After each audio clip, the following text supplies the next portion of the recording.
Hello? Hello? Hello? Hello? Hello, everybody. Welcome to the stream. Hello, hello, hello. Hello, hello, hello. I need to get your screen back on because I popped it out. And now Discord's like, what the fuck are you doing?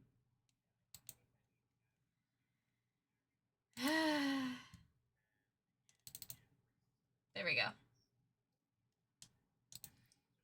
Oh, so I have to keep it open. Fuck. There. Okay. Yo, you guys can see a little John on my screen. You guys can, because I'm currently streaming my sadly I couldn't figure out how to get my actual screen on John's thing, but we'll figure it out.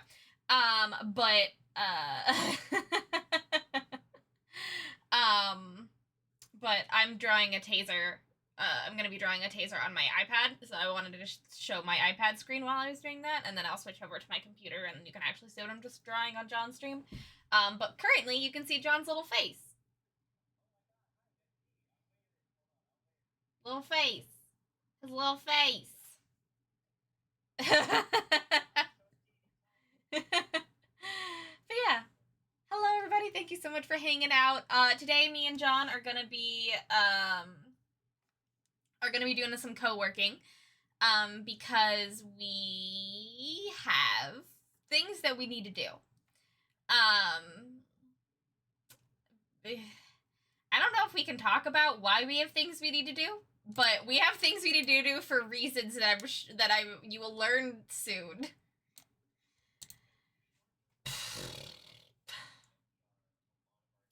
Yes. Yes. Of new zines for us to have this year, because in typical fashion, Bree and I love to make ourselves very busy and give ourselves lots of projects. And we have like a bunch of zines and stuff that are, pretty well in a position where we could take them to, give them to people to sell. And so we're like, why don't we just do that? Why don't we just do that? So that's what we're doing. Yeah. There might be a bigger other problem reason, but we will tell you that when we are allowed to. Yeah.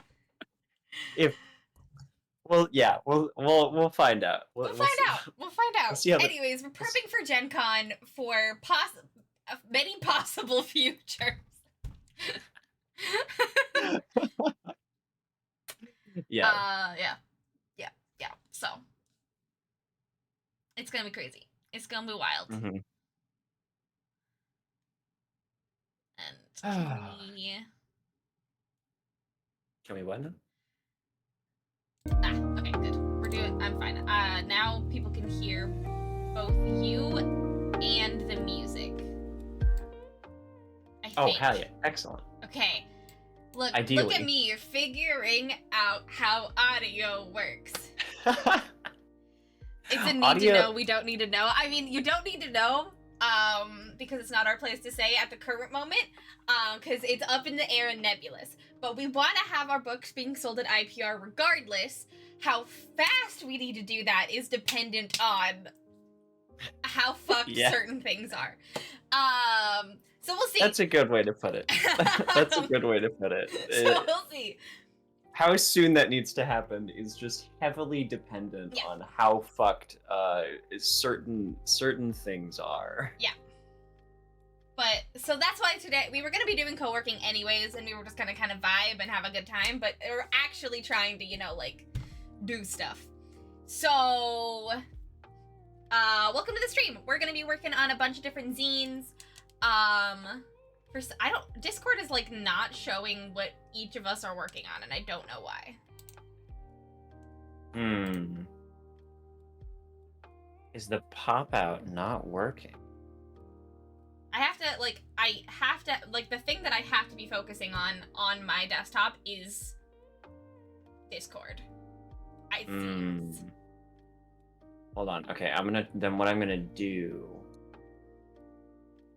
do is I'm gonna kill the pop-up maybe, and then come over here and see if this fixes it. Discord cap, the working corner.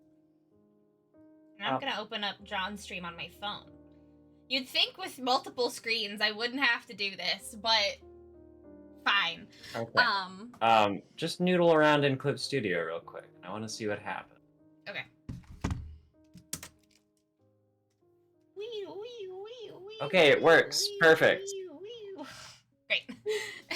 Awesome. Now Perfect. You guys can see Excellent. that lovely little squiggle. Awesome. Okay. But yeah, welcome to the stream, everybody. I hope y'all are having a great time. I need to catch up on John's chat because I asked Ursa something, and now I haven't been able to read it. But hope y'all are having a good time. Whether you're hanging out in John's chat or my chat, we're very happy to have you. Thank Nico, thank you for balancing out the view count and hanging out in John's stream. That's very sweet of you. But also, if you're able to watch both of us, that'd be super super great. And just have one of us audible. Yeah. Yeah. Welcome on in, Danny. Welcome on in, Justy. Welcome on in, Nico. Welcome on in, Odds. Welcome on in, Ursa. How's it going? How's it going? Nope. Turn off volume on phone. Great. Look, it's my 33-month sub anniversary on your stream. Hell yeah. Yeah, also, if anyone is planning on just, like, working and lurking, you're also more than welcome to do that, because that's what we're doing. We're working and lurking. Yeah, John is trying to figure out how to be a layout artist. I'm trying to do my dear friend Odds and Ents, the layout artist. I'm trying to do Odds proud, is what I'm doing today. Oh, thank you so much for the 30 bits. Yeah, I'm gonna give you an actual cover eventually, John. You don't worry about the cover. Okay, cool. Then I will. That's just gonna live there. Yeah. Don't worry about the cover. Then I'll find another place to put that. Yeah, that will be the background for the cover, but I'll give you like an actual cover for you to like get rid of everything. Just throw the assets in places. Yeah. Crazy, welcome on in. Thank you so much for being here. Thank you so much for the 30 bits. I really, really appreciate it. Yeah, so today, currently, what we're going to be working on is, last month, John was working on a zine called Longsword Glock Bat Taser, or LGBT, for Pride Month. And I have been drawing, today, I have been drawing the weapons as their pride flags. So this is the lesbian longsword. As you can see, let's see if I can. There we go. You can actually see the colors. Lesbian longsword. This is the gay Glock. And the bi bat. And now I just have to do the trans taser. And then I'll send all those references off to John, and then I'm gonna actually start working in Clip Studio, and I'm gonna be working on Hemogoblins. Because that's another thing. So we're trying to finish I Crave the Loop as fast as we can. Thank you, Emily, for doing all of your amazing work on it. And huge shout out to Ike. Ike mentioned in his stream the other day, or in his Discord the other day, that he couldn't stream yesterday because we needed his help making maps, because we are trying to get it out, I Crave the Loop out the door as fast as possible, and I couldn't do it all by myself. As much as I would love to. But yes, so huge shout out to Ike and Emily for helping getting I Crave the Loop being like 99.999% done. And then what me and John are working on today is LGBT, Hemogoblins, and Axolotl with a Gun. 3 games that we are trying to also get out the door before Gen Con. It's true. So welcome to Bad Decisions by us, the Breitbart team. By us, the team here at Breitbart Games. Yep. So yeah, that's what we're doing today. I don't have a whole lot of announcements to get through. Ooh, no quill for queer. Yeah, it's just the 4. It's based off a Tumblr post, so it's just the 4. But quill for queer is a really good. Is also a really good one. Maybe for merch I'll make a quill just for fun. Mm-hmm. It was one of those things that I wasn't sure whether or not I wanted. I wasn't sure whether or not I wanted to modify the original Tumblr post for it, because the original Tumblr post. Let me go.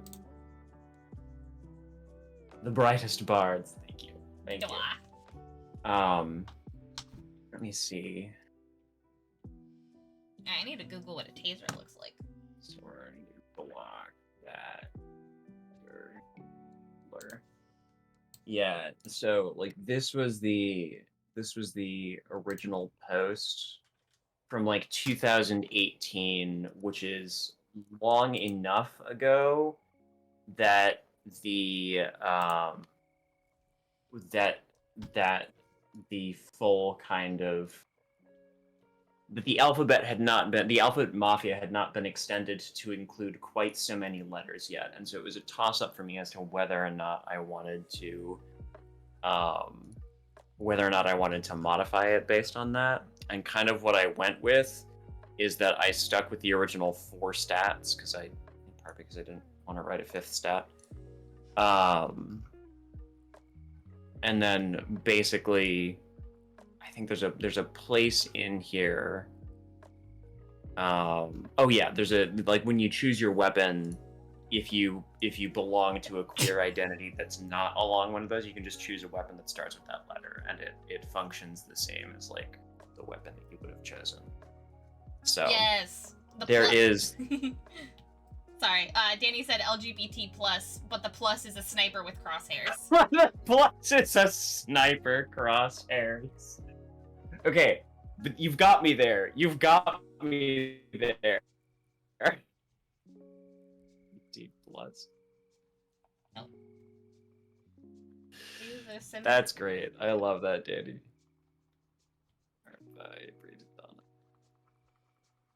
Cool.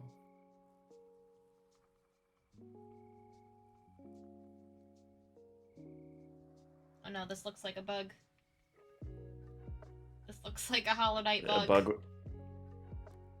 It looks like. Does it look like a bug with a big ass? No, but I appreciate the reference. Bug with a big ass. Also, Discord has stopped updating again for you. I don't know. Well, why I haven't been like working this. on it.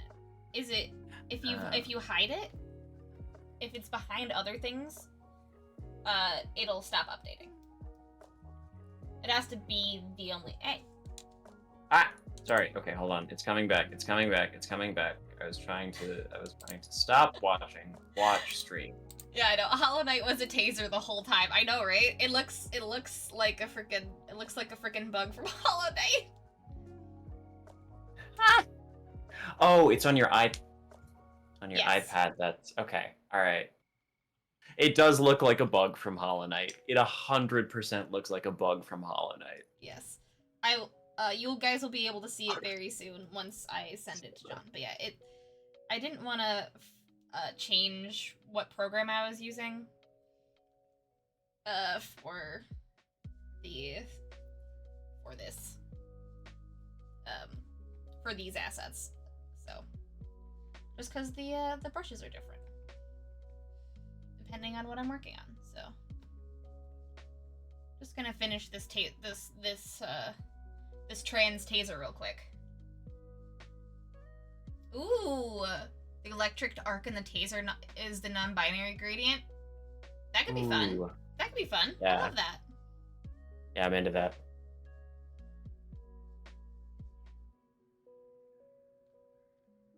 Okay. Gemini! Oh my god! Gemini! Thank you so much for the 42 months! The answer to everything! Welcome on in, Gemini! It is so lovely to see you. Hello, hello. How are you doing? We are doing just a silly little co-working stream. Because we've made good decisions with our lives.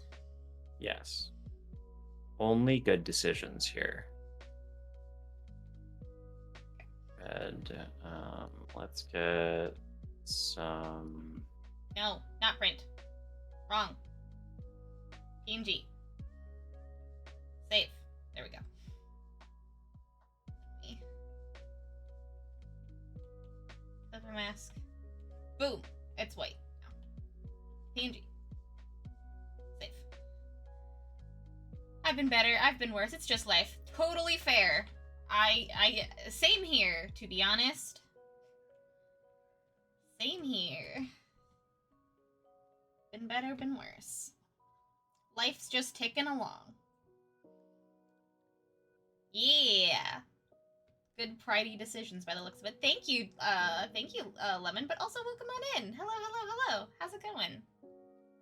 Also, Gemini, welcome back to Having Links.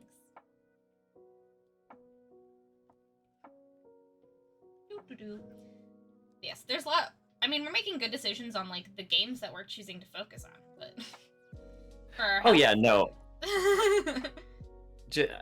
In terms of business decisions for make more game, great. In terms of how much time Bree and John have to do other things,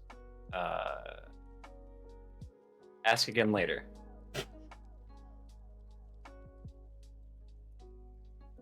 Answer uncertain. Also, what I've been working on here was just putting an entire page on here that's just the start of the spread that is to play, be gay, do crimes. Yeah! Pinocchio, thank you so much for the follow. Welcome to the brigade. You've been having an up and down kind of week? What's your week been like? Danny, sorry, you can also answer your chat. No, it's all good. Nico just said I managed to get a bit more writing done for Shard World. Added a big set of mechanics all centered around failure and player defeat. Oh, nice. Okay. So now I have to think. I have to think for a minute here. This is a spread, which means that this is a spread, which means that this is a spread. Cool. In this case, odd numbers are left-hand pages, and even numbers are right-hand pages. That's how it should be. Collation is a nightmare, you guys. Collation is a nightmare. John doesn't have a 3D brain. If you asked me to describe to you the raid boss arena for Salvation's Edge, the three-dimensional space, I could flawlessly recreate that in my mind palace and move my little guardian around within it. If you asked me to tell you the layout of every single room in Brinstar, aka Krataria, in Super Metroid, I could do that. If you wanted me to tell you the layout of like the wrecked ship in Super Metroid, if you wanted me to tell you like the physical, like that's the kind of stuff that I'm really good at. But then when you're like, oh yeah, pages, how do those work? It ceases to function. My ability to do that ceases to function. That's like how I am with math. Like, you ask me to do math, and my brain's like, never heard of it in my life. Oh, okay.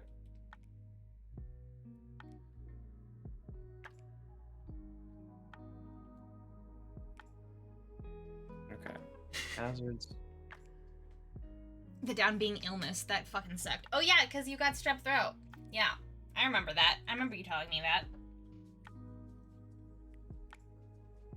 Oh, Melby Toes, thank you so much for the vote of confidence. I appreciate it. Yeah. Ooh, okay, so Ursa, in John's chat earlier, I asked Ursa what his favorite NPCs that he's working on right now are, and he said an eel siren villain, a secretary bird Aarakocra barber,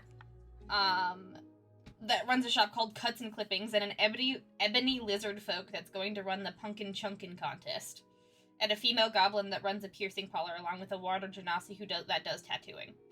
Those are all very good. I would love to meet them in my real life.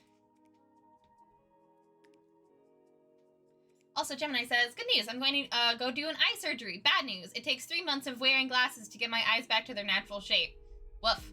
Good news, afterwards my eyes will be like -1 or so. Bad news, my eyes are so bad they'll still need correction or another surgery to fix to 2020. Wow. Oh, wow.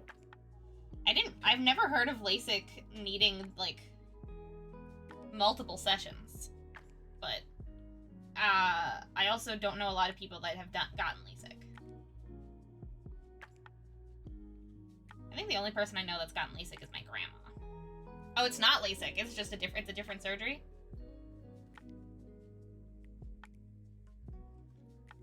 I am wrong.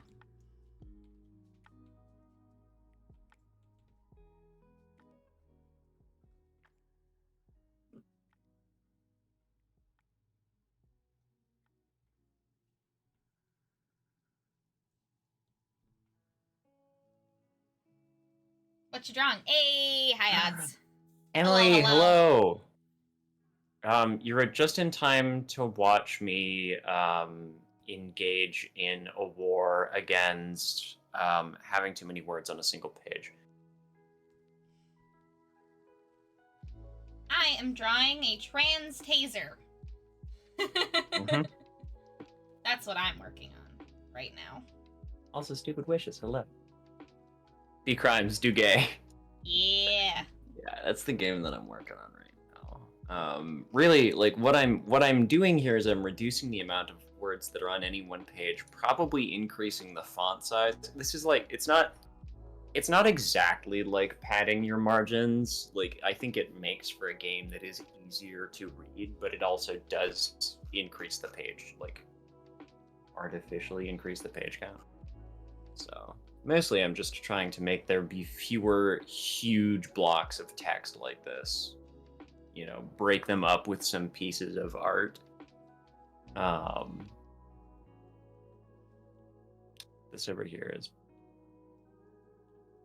my favorite part of it is called dramatic reversals. They give you the ability to turn bad situations around but have large narrative impacts. Your character's about to be killed, call on a related NPC to block the hit for you and become an ally for the rest of the fight. Low on health, draw a your power, and get a full heal. Nice. Is this the axolotl game? No. Okay, hold on. Let me pull up the axolotl game for you. Yeah, I'm drawing a trans taser because we are working on LGBT right now, and I am using Procreate. Yeah. Yes. Here's axolotl with a gun is over here. Yeah. So this is Clip Studio Paint, which I will be working on in just a second, and then this is Clip Studio. This is Procreate. Because I've drawn all the other weapons in Procreate, and I wanted to use the same brushes. But then I'll be switching over in just a sec, because I just finished the taser, and you guys will see it in its full beautiful color in just a second when I send it over to John. What I have done today on axolotl with a gun is one of my favorite things that I've done recently. Is one of my favorite pieces of asymmetrical game design, because basically, you know, originally this game started as kind of like a lasers and feelings-esque system where you basically like just your chosen gun was basically just a piece of flavor that gave you +1 die when you added details to a scene conversationally that included its use. You know, the same way with like the traits and the hobbies and stuff. And what I wound up doing is taking a leaf out of Spencer Campbell's book from Slayers and basically making all of the guns change the way that you play. So like functionally, you're still doing the same thing, which is roll a die, compare to your stat, and then reduce the stat by 1. But which gun you have changes like a small thing like that you do about that. So like the AK-47 is like when one of your stats is low, because that gun's indestructible, you gain extra die to increase your chances of succeeding the roll. Or my favorite one is the rocket launcher, which makes it so that you can only crit, but you crit when you hit numbers next to your stat. So like if your stat is at 3, then you crit on a 2 and a 4, but you can only crit because you're using a fucking missile launcher.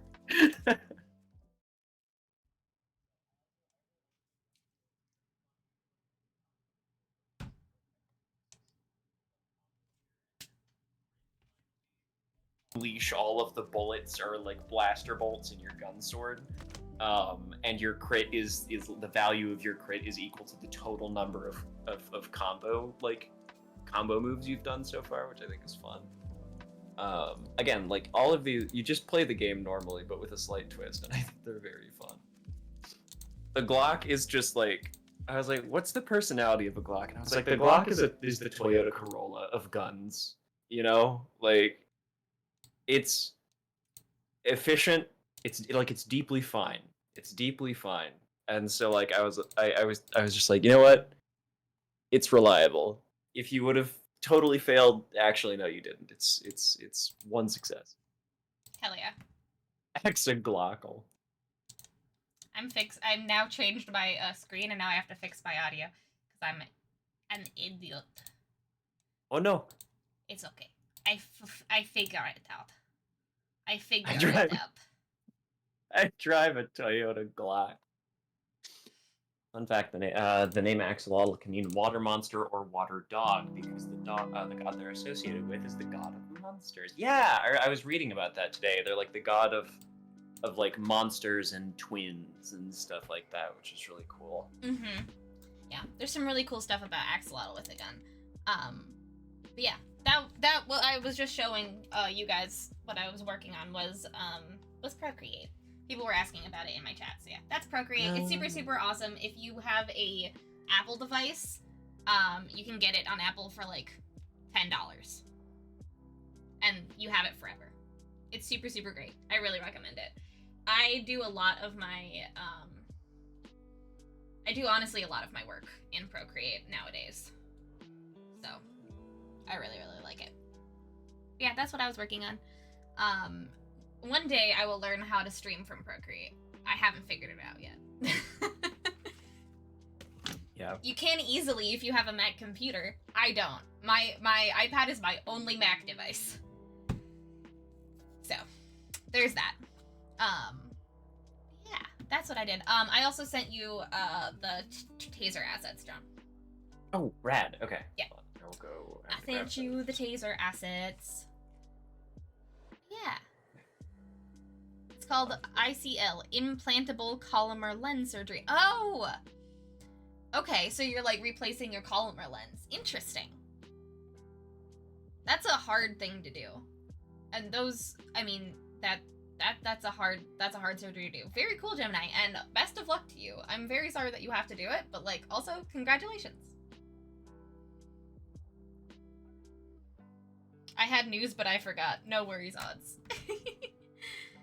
I used Procreate once. It was nearly 17 years ago. Finished product is nice quality, has some neuroses, but overall 90 out of 10. I mean, the way the Procreate works right now is like super flawless. It works really, really well. I really, really like it. I'm very glad that I use it. Okay, I'm gonna go back to streaming LGBT for now. Yeah. All right. Now, chat, you get to watch me draw a goopy blood goblin. Yeah, Hemogoblins is about being a bunch of blood goblins fighting the vampire mafia inside an anemic person's body.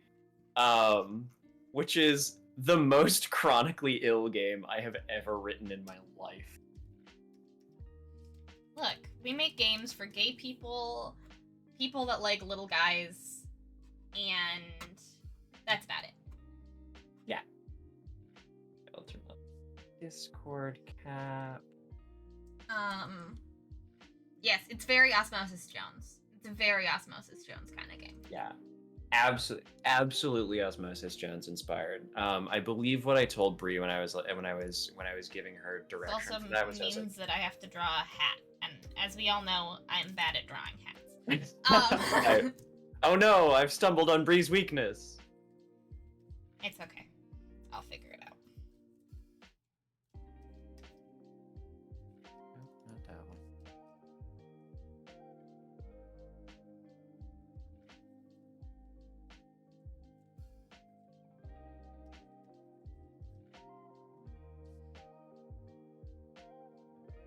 Ooh, thank you, Alistair. I appreciate it.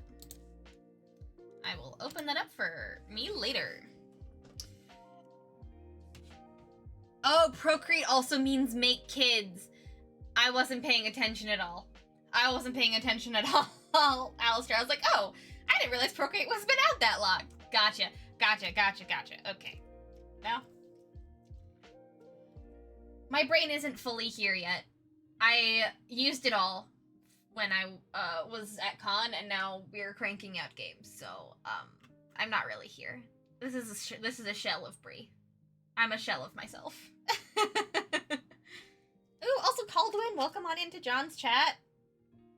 Caldwin, yeah. Gods. Yeah. Oh yeah, Axolotl was god of monsters, twins, deformities, and fire and lightning, as well as being the psychopomp that guides souls to the afterlife. Yes, it's a very very cool. It's a very very cool animal, and sadly, most of them live in captivity because, or as pets, because the one lake that they are from is the lake in Mexico City. And that's the only place that they live in the wild. And I'm sure you guys can guess how well that goes for them.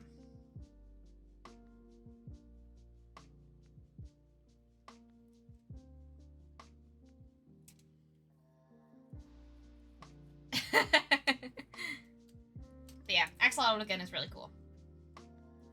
I also there's another game that we want to make that features a bunch of different types of amphibians, and the axolotls are like the prime predators in that game.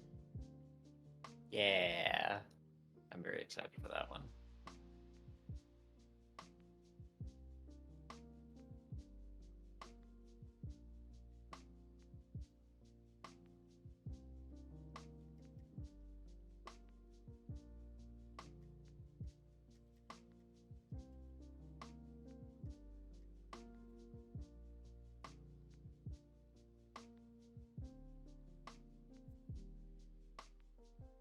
I did not ever finish Amphibia yet.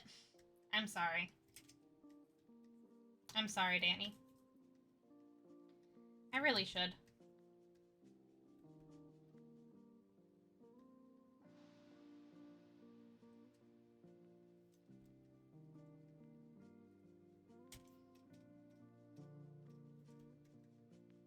Are there axolotls in that one? I mean, I do want to watch Amphibia before we work on the other game. Like we said, I still have not been able to connect my tablet pen, and I'm very envious of your drawing time, even if it is work.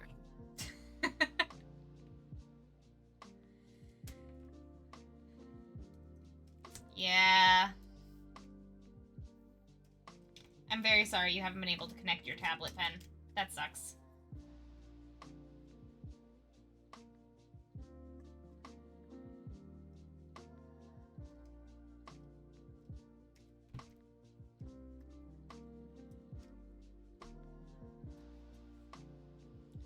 I think so. Baby salamanders and axolotls look very similar. That is true. Axolotls basically don't get out of their second like the amphibian second phase. Axolotls basically just stay in their like teenage body, and which is why they can only be in water.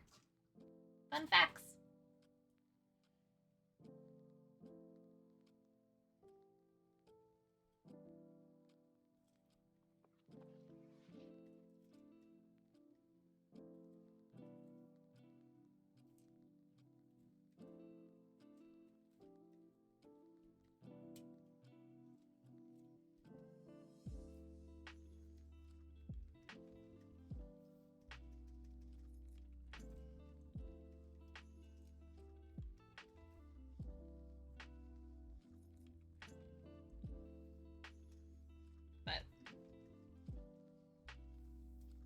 There are so many. I chose the paint bucket instead of my eraser.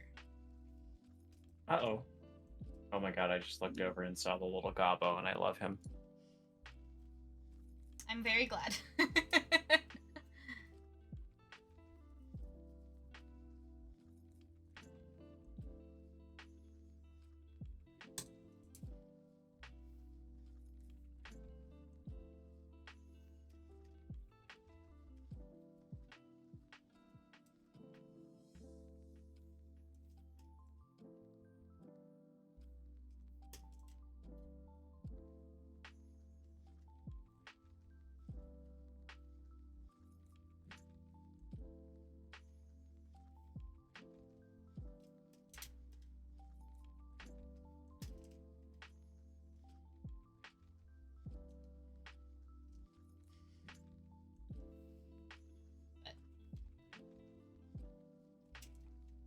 To reassure you, Danny, Amphibia is on our list of things to watch while we work on that other game. But as you can see, we have a million other games to work on. Yeah, and I will also say something that I have gotten into recently is Dungeon Meshi. I started watching it over Convergence, and I get the hype. I am obsessed. It's an incredibly good show if any of you haven't watched it.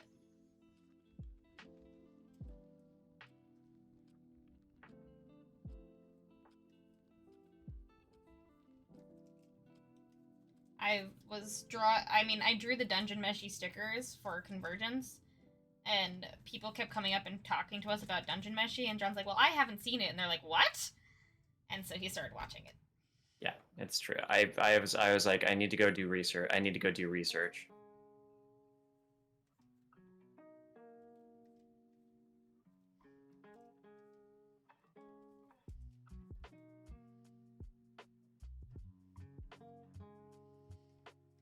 to prove that I am indeed a weeb. John, you're only just now watching Dungeon Meshi. This is a crime. Right? Know. Right, Ursa? Right? What the fuck? Know. I have had friends who've been talking about Dungeon Meshi for literal years, and it is a crime. I feel it is a crime as well that I have not watched it until now. So.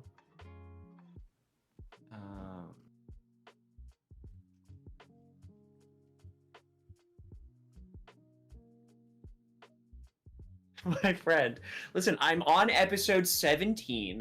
I have already started reading the wiki pages for things because I'm curious about the world, which is a thing that I do when I watch a show that's really good.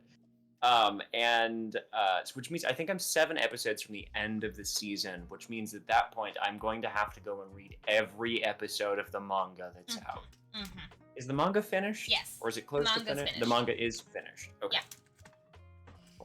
I read it in a weekend. Yeah. I will probably be doing that soon. Yeah. I got to episode I think 10 in the anime, and then I read the entire manga in a weekend. Because it was so fucking good. I'm just gonna write. You know what? I think I'm just gonna write another page of. I think you would really like Dungeon Meshi, Danny. I think anyone, even if you don't watch anime, I think you would really like Dungeon Meshi. Dungeon Meshi is one of those animes that's like, it transcends anime, you know? Yeah, absolutely. And like the English voice cast does so much work to make that happen. Like the English voice cast is fucking incredible. Sungwon Cho is the you don't know his name. I was gonna. Sungwon Cho is, or AKA ProZD is the voice of Senshi. Yep. One of the Smosh actors is the main character. Is Laios, the main character. Yeah. And then fucking Todd Haberkorn is the narrator. Mm-hmm. Senshi. No, it's Senshi. Not Senshi. It is Senshi.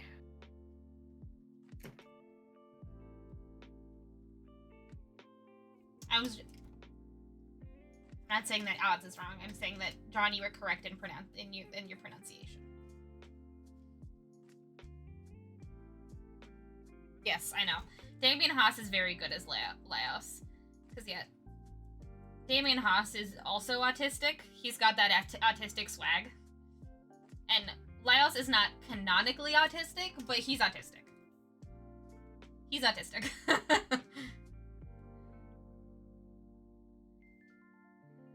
Yeah, see, that's what I thought, Odds. I was like, no, John, she's not correcting you. She's just typing fast. Yeah.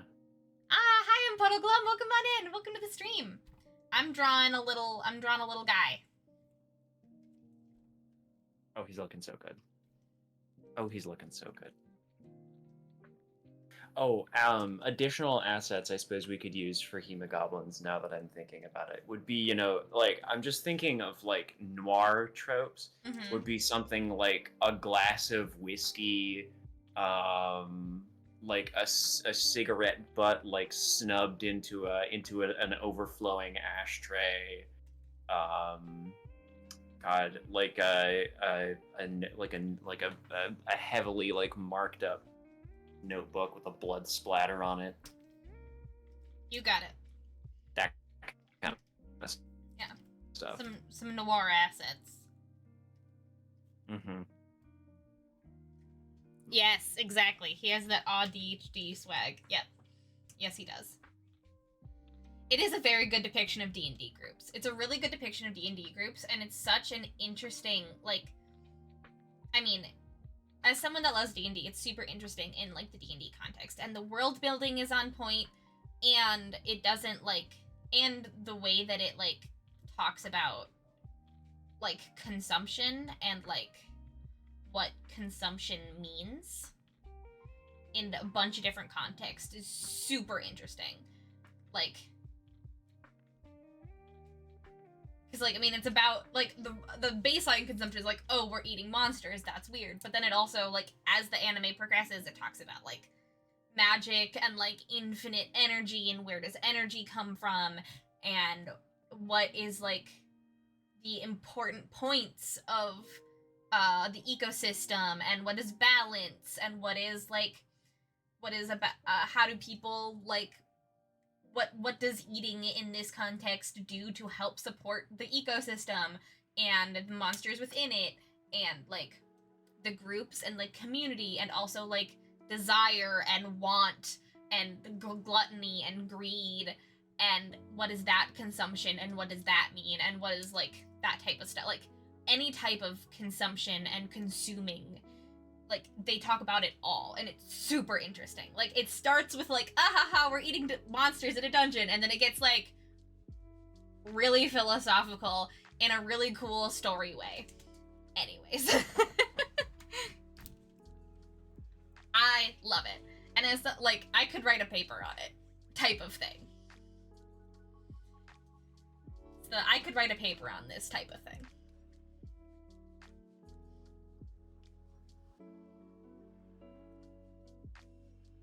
Ooh. If anyone wants to send me, like, their favorite, like, noir stuff or in, like, links for later, go for it. Like, send me some vibes.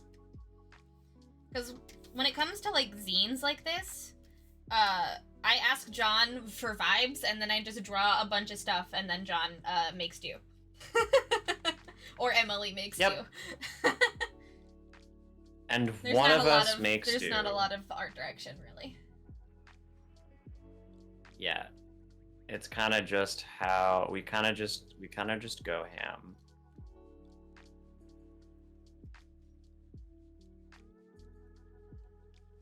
A notebook with a pen that doubles as a stake. Ooh, I love it. Oh yeah, because you're also fighting vampires, right? Yep. Got it. That's the other thing that I need to remember what hemogoblins is about. You are a blood goblin fighting the vampire mafia. Got it. Okay.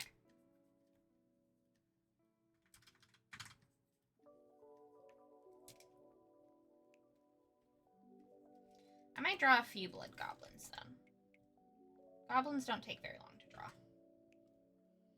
Excellent. What do you guys want? What do you guys think that the vampire should be in this world? Because I don't want to get, like, too what's that one anime about red blood cells and white blood cells? I don't want to get too into that, but, you know, similar vibes, but in goblin context.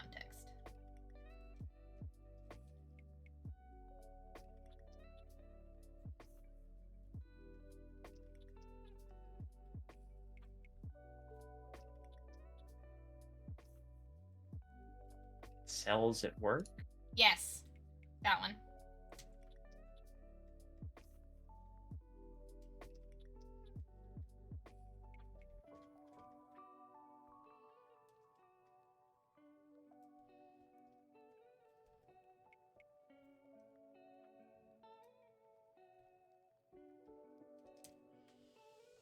could do a coconut water goblin. That'd be cute. Coconut water goblin. That'd be very cute.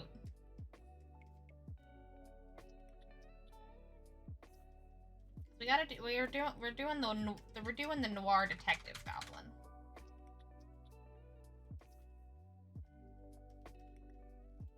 Here's his little hat. His little hat needs to be a bigger hat.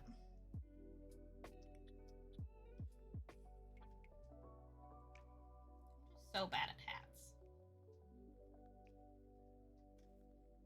So I always make them too small for the heads that they're on, and they look stupid. It's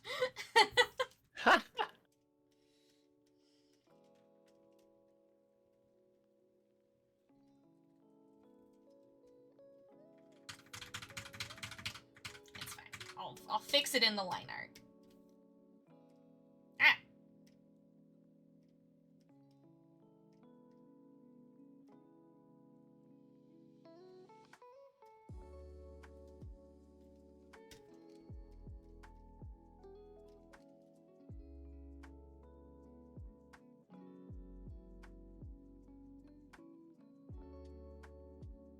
It's a pseudo, because coconut water has been proven to be a decent inhibitor for blood. It's a decent substitute for saline. It cannot replace blood, just lost blood volume. Interesting. Cool. Spectacles with mini windshield wipers. Oh! That's adorable. That's really cute. I love that.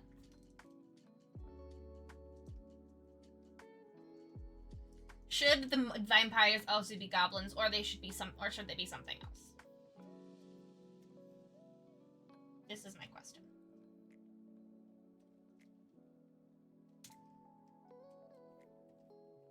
No.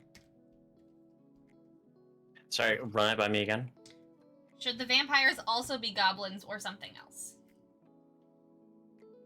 Hey, thank you for the lurk, Amity. That's a great question. That's a great question.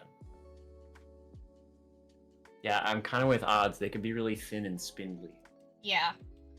Okay. I like it. Less of the round goblin and more of like the goblin energy there. Ooh, okay. Vampire Mafia should be kobolds. Ooh. In a trench coat. I can make them kobold-esque.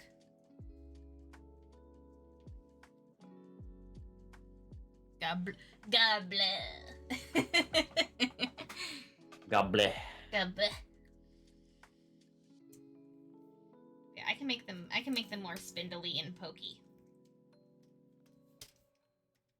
The goblins should be gooey and the vampires should be pokey. I like it.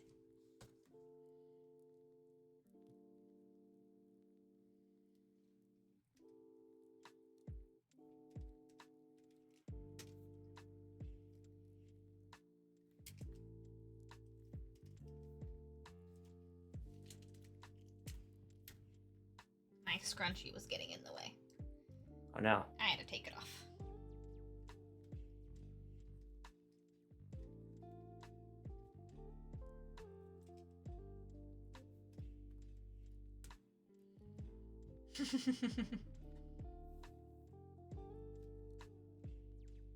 I should make so I'm making the detective now. I feel like maybe the coconut water goblin should be like the femme fatale. Ooh, I kind of like that. I'm into that. I'm into that.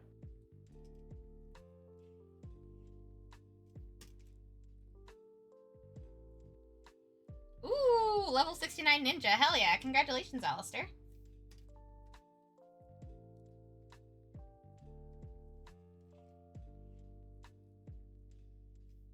And very nice.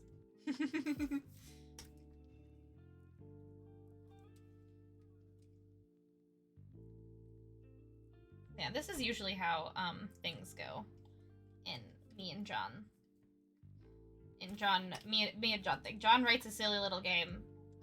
It sits on the shelf for a while. I say, hey, do you want art for that? And he says, yeah, I hadn't thought about it. And then I just do it. And then Bree just like pulls out some of the coolest, cutest shit I've ever seen, and I'm like, cool. I'm gonna modify my game to have a little bit of room for that art because it's great. Um, and then we arrive here.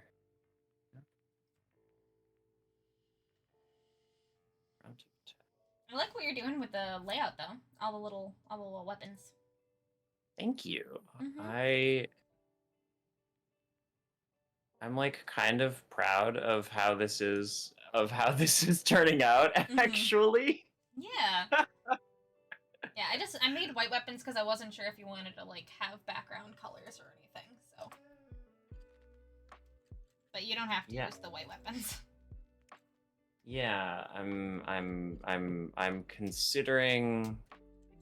Because I can also just like I can also make like the actual flags for things. I can like make flags for things as well if you want to. Flag colors. I make a little collage. You've activated Emily now. I know. I said like I'm like, oh, I'm gonna make a little collage, and I'm like, ooh, this will activate Emily. Ooh, coconut water goblin should be a priest. Oh, that's fair. Oh, that's a great one. Can there be a secret? Oh yeah, Secretary Gobbo. Yeah, tell me. Okay, what tropes of goblins should I do? I might not be able to do all of them, but like, what tropes of goblins should I draw for this game? I like the priest. I like the secretary. There's got to be a femme fatale. Also, Agreed. Hemogoblins is also very short, so like I can only draw so many before taking over the text. But It's gonna get longer. okay. I'm going to adjust some things about that game, and I'll make room for stuff. Femme fatale. Yeah, femme fatale and secretary, usually two different people. But they could be the same. They could be the same though. Kingpin style. Oh my god. Oh my god. But that would be that'd be the mafia. That would have to be the. But I mean, it could be fun. It would be fun though. Yeah. It'd be fun though. So today is Breeze draws a bunch of noir goblins.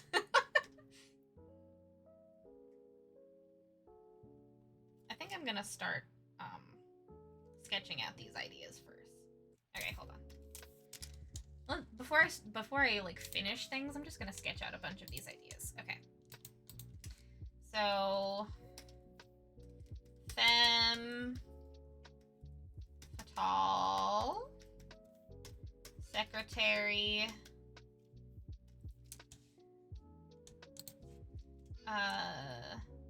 spiky, vamps,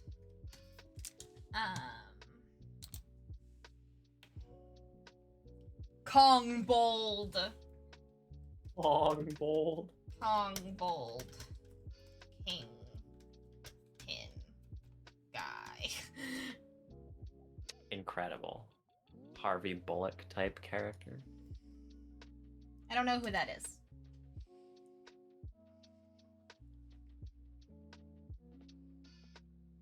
I mean, there could be a big bruiser goblin. Yeah.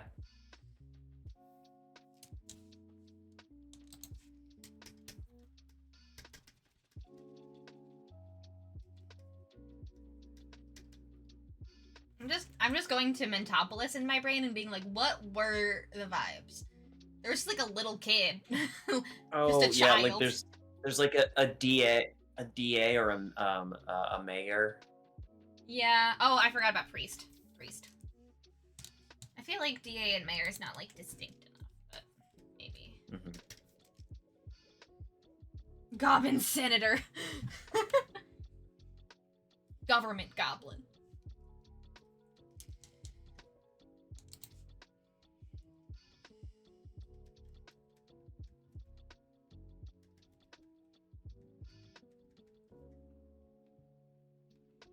Just a really dirty scumbag type with a strong sense of justice.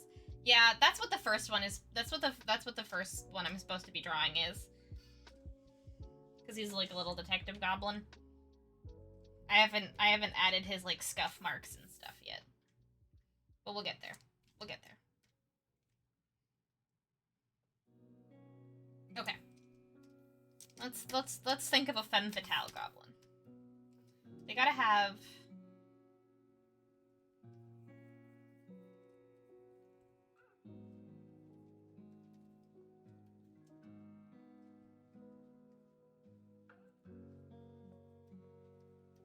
or like she's like facing away from us.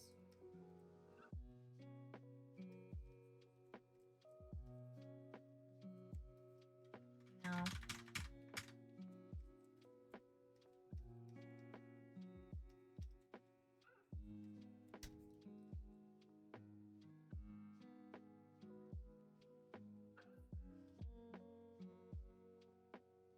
Tiniest purse pistol! Yes.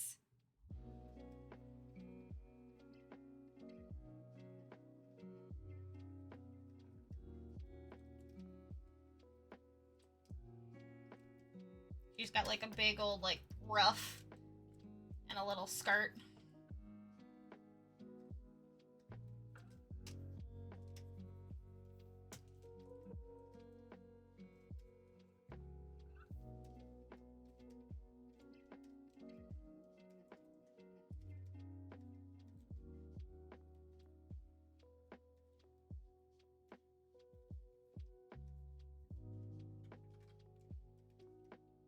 And a cute little bob. Oh my god. Oh my god. Yeah, like the quarter turn away from you, like kind of yeah. Mm-hmm. I honest to God was just gonna like tell you I need to channel the same energy that I need you to channel the same energy that you channeled when you drew Katya from Goncharov. Yes. A very real movie by Martin Scorsese, a movie that I cannot stress the realness of. Yes. A movie that is very definitely, completely, actually real. The best movie Martin Scorsese has ever written. Yep. The best mafia movie ever made. Ever made. A dog help out a dame, if you know what I mean. Okay, I was joking about this with my Destiny clan in Discord the other night. You can make anything awful by putting "if you know what I mean" afterwards. We were talking about that on BG and BD. Oh, that was BG. Oh, that was BG. us. Sorry. That was on stream. That was us. God, I crossed the wires. I crossed the wires because I went and finished Salvation's Edge with my clan afterwards. That was us. That was us being horny on main. If you know what I mean. God, that was, and then like we went straight from that into Ray beelining to the ogre and the bugbear having sex, and you going like, how does that work? I know how it works. How is that good for anyone involved? Yeah, right. How is this good for anybody that is involved in the process?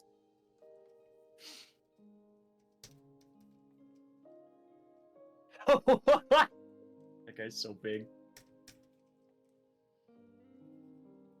He's got little legs. Got itty bitty little legs. He's huge. I'm just channeling the fix. Those are comical and I love them. Send some vibes in the links for later. Thank you.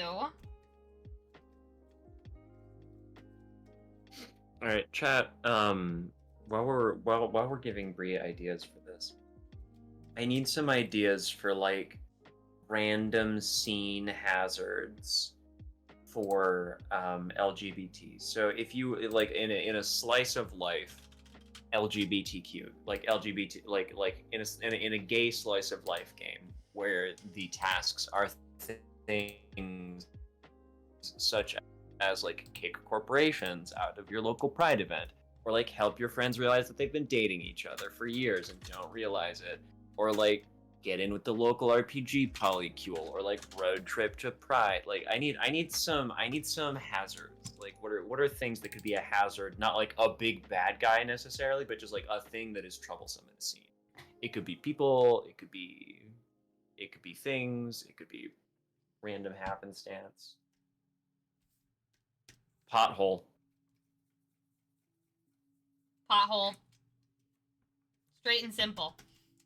Pothole. Too many flags. Some of the ones that I have written for the existing list of potential hazards include a shifty contractor, a mischievous animal, a clumsy rent-a-crop, all the way up to a bloodied gangster who is definitely not in the middle of a bank heist.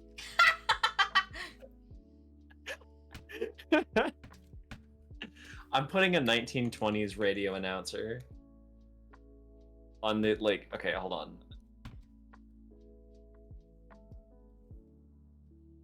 Libri. This is the priest. The priest isn't really all that interesting. 1920s. Because that's how priests are supposed to be.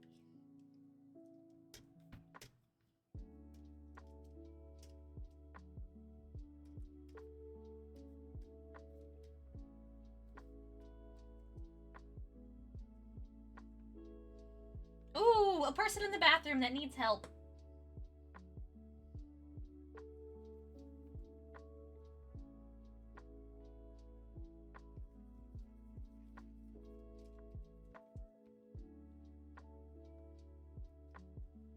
This is gonna be a government guy. This is gonna be a government goblin leaning on nothing.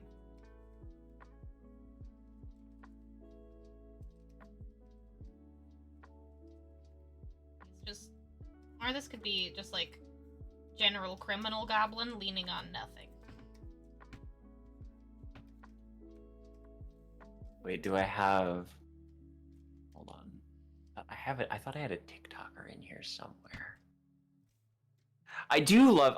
I'm looking back at some of my potential hazards, and one of them is a bunch of teenagers who have sworn a solemn vow of enmity against you. Like, you have. It's one of my favorite entries on this list, in addition to the bloodied gangster who is definitely not in the middle of a bank heist, because it's just like, I don't know these random kids, but for some reason, I am the main villain of their story, and I don't know who they are. Like, they are a whole other, like, RPG one-shot that's happening over there. And we know nothing about it.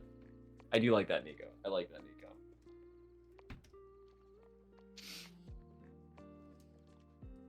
Okay. Random talker. Street. All right, let's design what these vampires look like. I've done the very, very brief sketches of what our heroes will be. Incredible. Incredible. Now I gotta figure out what the vamps look like. A bear.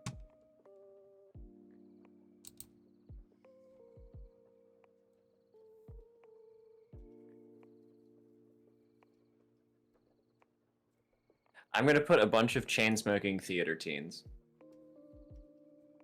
Chain vaping. Hey, Nova! Thank you so much for... Thank you so much... for the hug, Pua. I really appreciate it.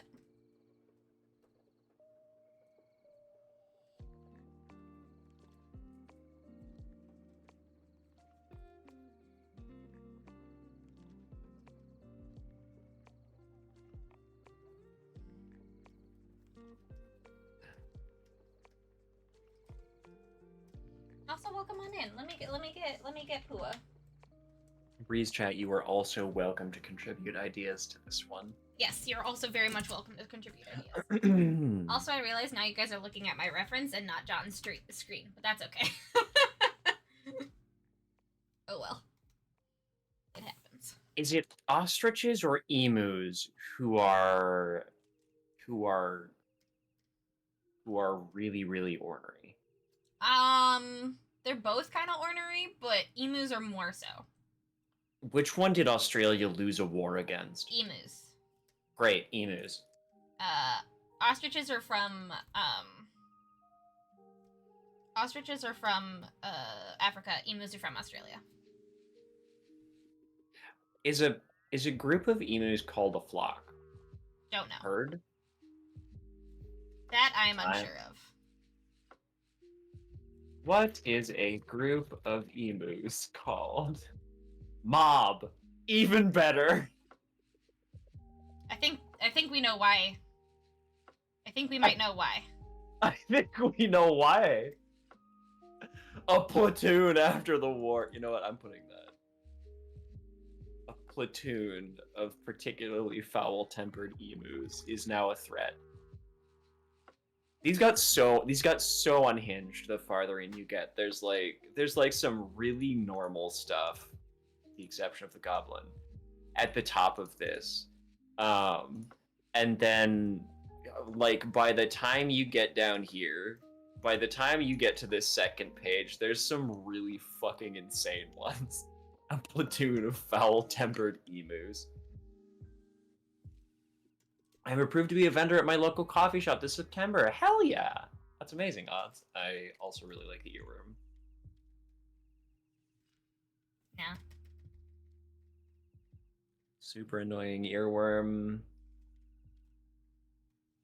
Oh, what are some other good ones? What are some other good?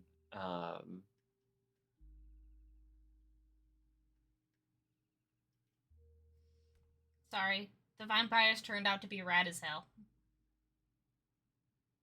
The vampires turned out to be rad as hell, you say? Oh my god. I'm sorry, the vampire looks rad as hell. God, he looks so cool though. He looks so cool though. I want to be that guy's. Oh, I don't want to be that guy's butt. But I do want. He's like Brennan's shot. Like I get shock jock. Kind of. Yeah. Vibe from that. How do I give him hair that isn't fucking awesome? Does he just have needles sticking out of him? Bowl cut. I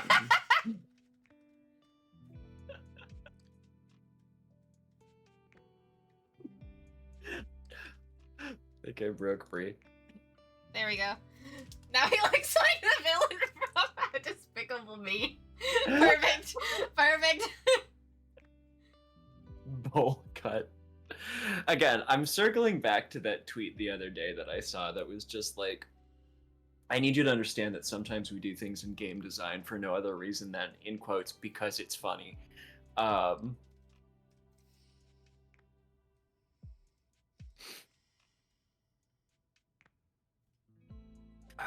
alright. Continue expanding our list of hazards. Terrible phone signal is good. I'm gonna put a well-intentioned camp counselor on this list.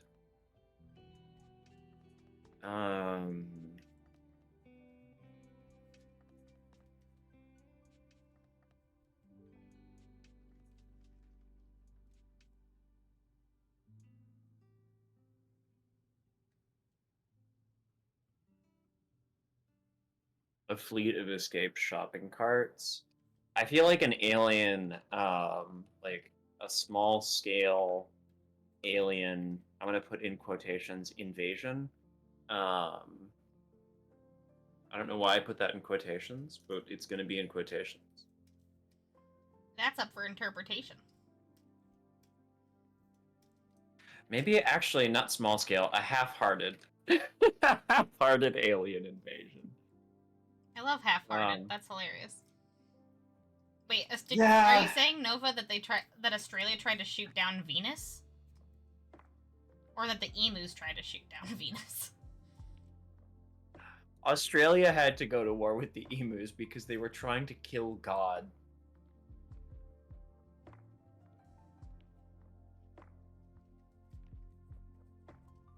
Oh,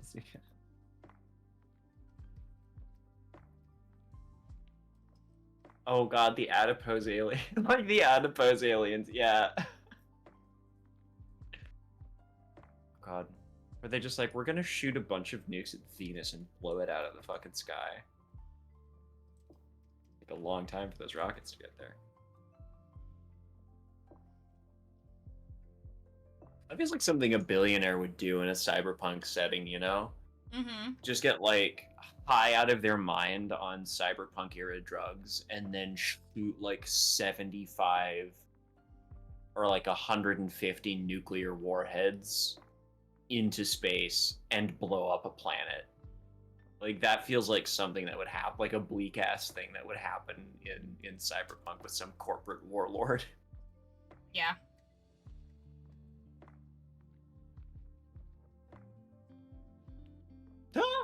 Bunch of teen aliens on spring break.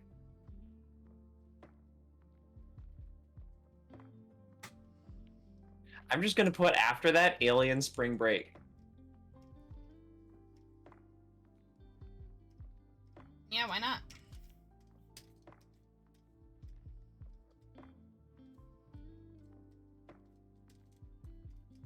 I'm sorry. I have such a hard time not drawing things that aren't rad as hell. Hey, you kind of do. You're too good. I'm too good. It's all right. If they're bad, I mean, hey, just because like they're little annoying voice, they're stabbing your insides. They could be rad as hell, but they are stabbing your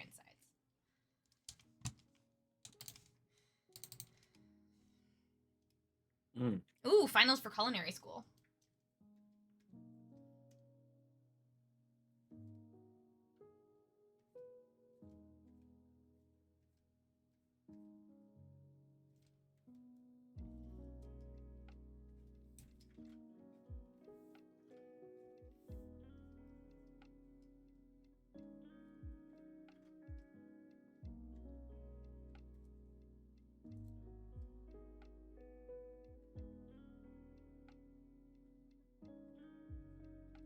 Here's one.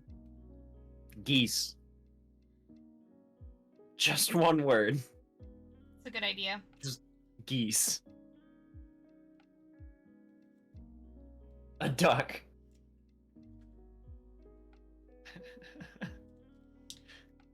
Daniel will thank you for putting that on there as a hazard. The duck? No, the geese. Geese. Daniel, hates geese.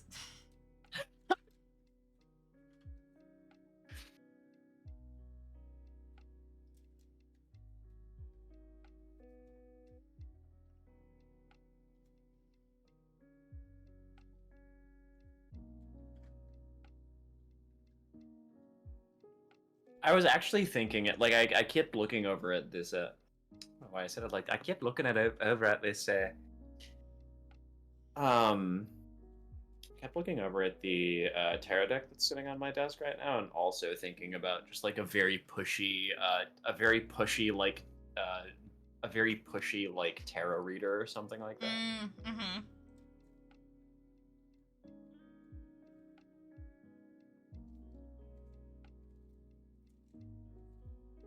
Geese and hot cheese are my favorite guy.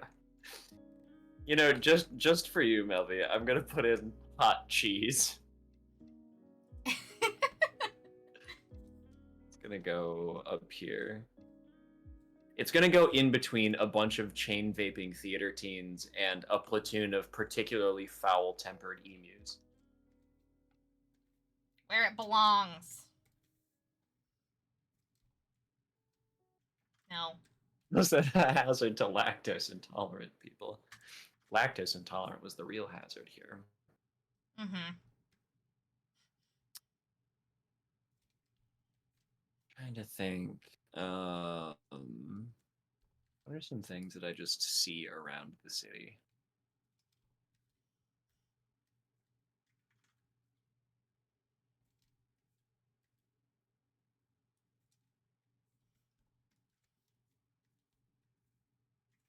She's giving like spiky Powerpuff Girl.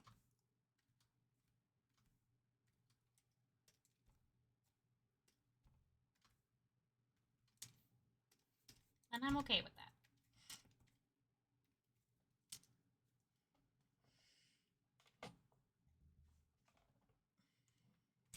Oh, my music stopped. That cannot stand.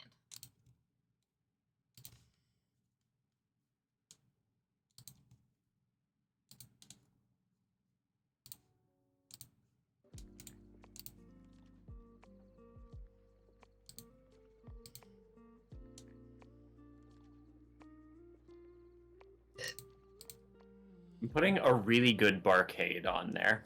Oh my god. I know what you're talking about.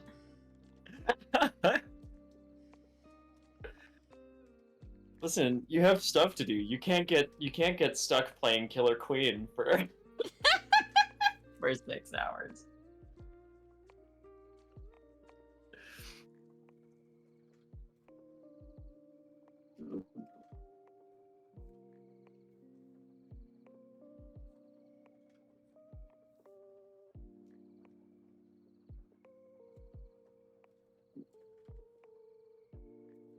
Musical scene and a flash mob are also very good. Very good.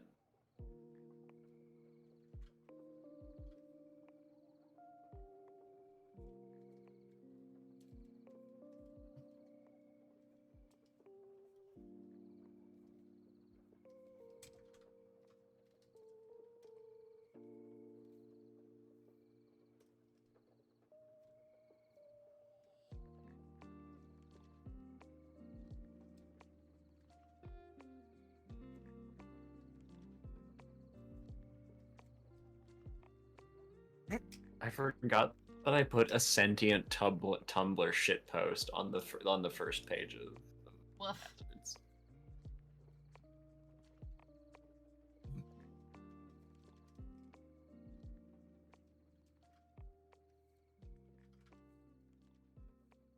Listen, you're trying to hook up your two friends, and the haiku bot, and the fucking DNA analyzer bot keeps popping up behind them and analyzing the number of C's, G's, A's, and T's in the last 2 sentences that they said, and telling them what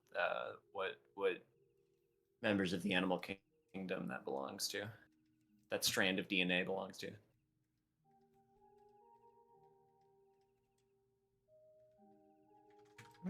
A cursed artifact of incalculable power.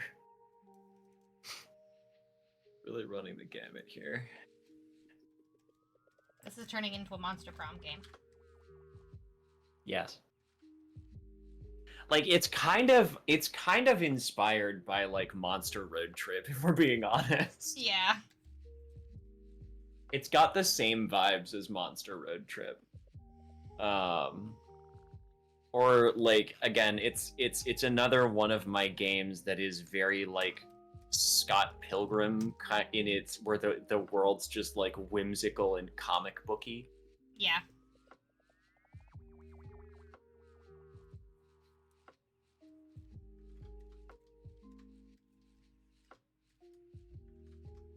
Even their gun is spiky.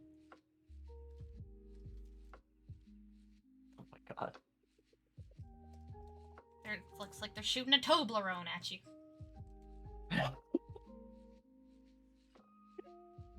It really do look like a Toblerone. Toblerone! Good Toblerone looking ass.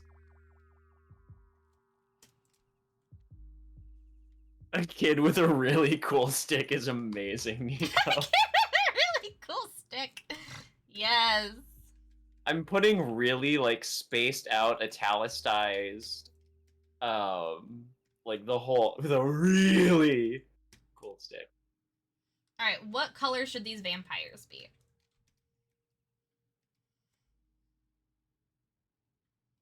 Like, what is the thing that is hurting you?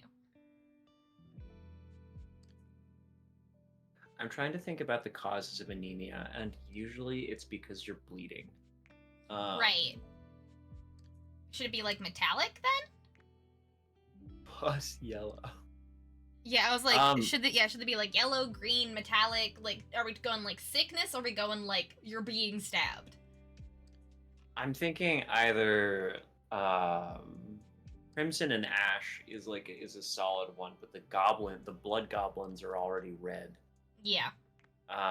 So I kind of like kind of like the metallic approach. All right, metallic it is. Black. Yeah, like... Yeah, black and gray. We'll go monochrome and make it metallic. Mhm. That vampire is a hell of a boss character. I was thinking the same thing, Danny. I was like, I just reinvented hell of a boss.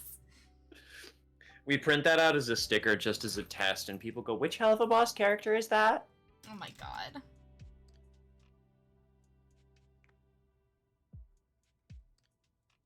Nico, there's some friends of ours who we see at shows. Sometimes you have a bunch of really, really good Hollow Knight merch, including some stickers and like prints of Troopmaster Grimm from the carnival. And every single I was actually chatting with them about it afterwards, and like the number of times recently that somebody has come up and been like, oh my god, is that Stolas? That looks like Stolas. Are they inspired by Stolas? And it's like, no, Troopmaster Grimm has existed for so long. For years before Hell of a Boss and other stuff.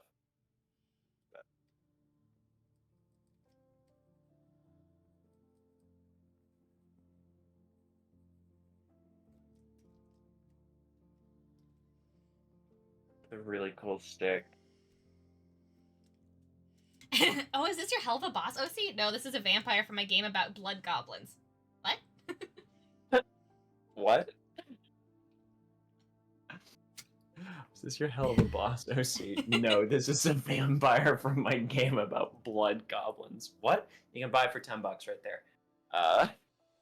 Mm-hmm.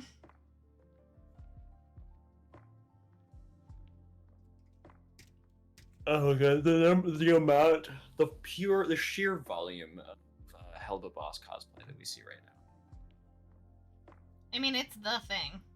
It is the thing. What was the thing like? What was the thing last year?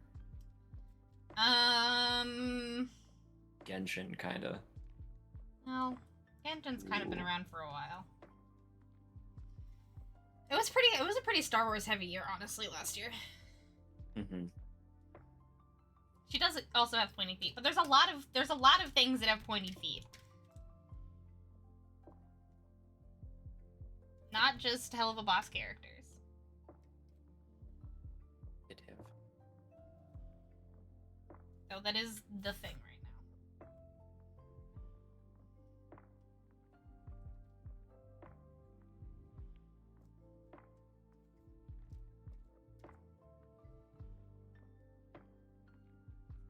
Oh my god, a Pokemon Go raid group. Yeah, I put a super competitive Pokemon Go raid group. That's great. Yeah, that was a great contribution, Nico. I'm really tempted to make a really round frog a hazard. Why not?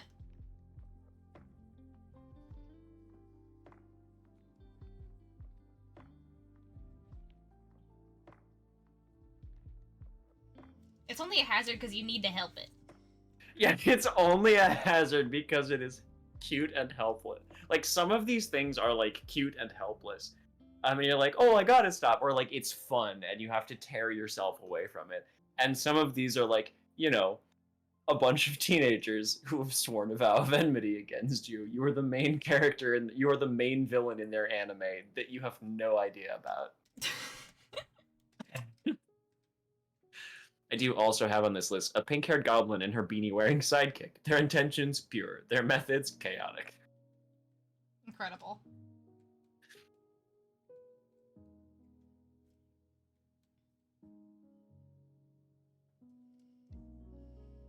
A distraction is a hazard. That is true. That is true. Ooh, a world's largest landmark. Now that's one. That's a good one. That's a good one. Living in a lot of rural marsh areas, frog migrations are a huge hazard when they happen. Oh no. Oh no.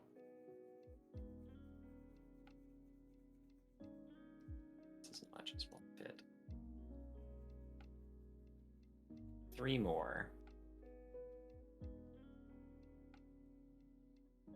A mall ninja. Not a mall cop, mind you. A mall ninja. Yeah, obviously. So, okay, there's a... Ninjas and samurai, two very different things. Yes. Opposed to each other. So Yes. there's the mall ninja. What is their counterpart samurai?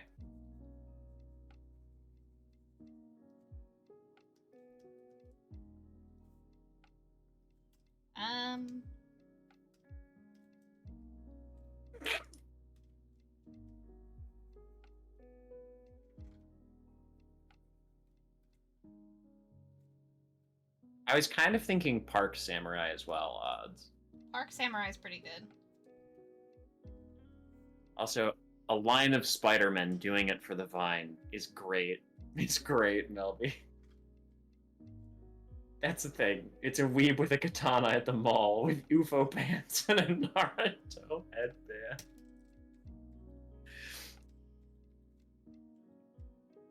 Alright.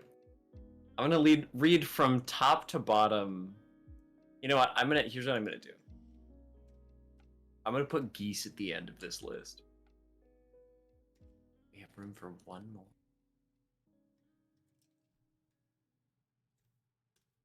Oh, I like Park Pirate.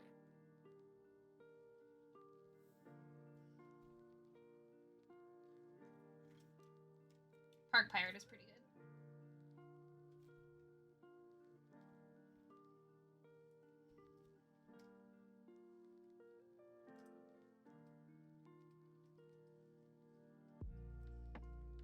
Oh my god, look at this vampire! Why are they so cool? Why are they so cool? I'm sorry, I didn't mean to make them cool, but it happened. It just happened. It just happened that way. It just happened that way. I'm planning on making 4 vampires and then putting them in like a thing. So you're like, these are the vampire. This is the mafia you have to fight against. I'm just gonna when I go and work on the game store, I'm just gonna write about them. All right, so from top to bottom, here's our list of potential hazards. A room full of vampires. I like that better than a well-meaning camp counselor.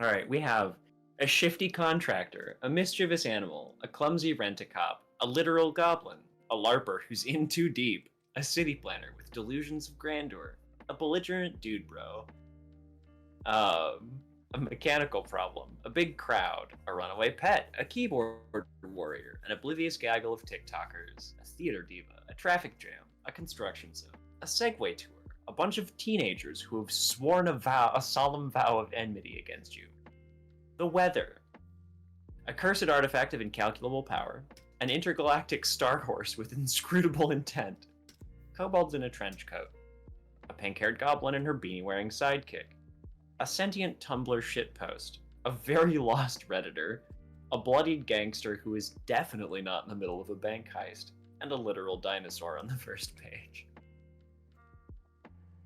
Odd said a room full of vampires. Danny.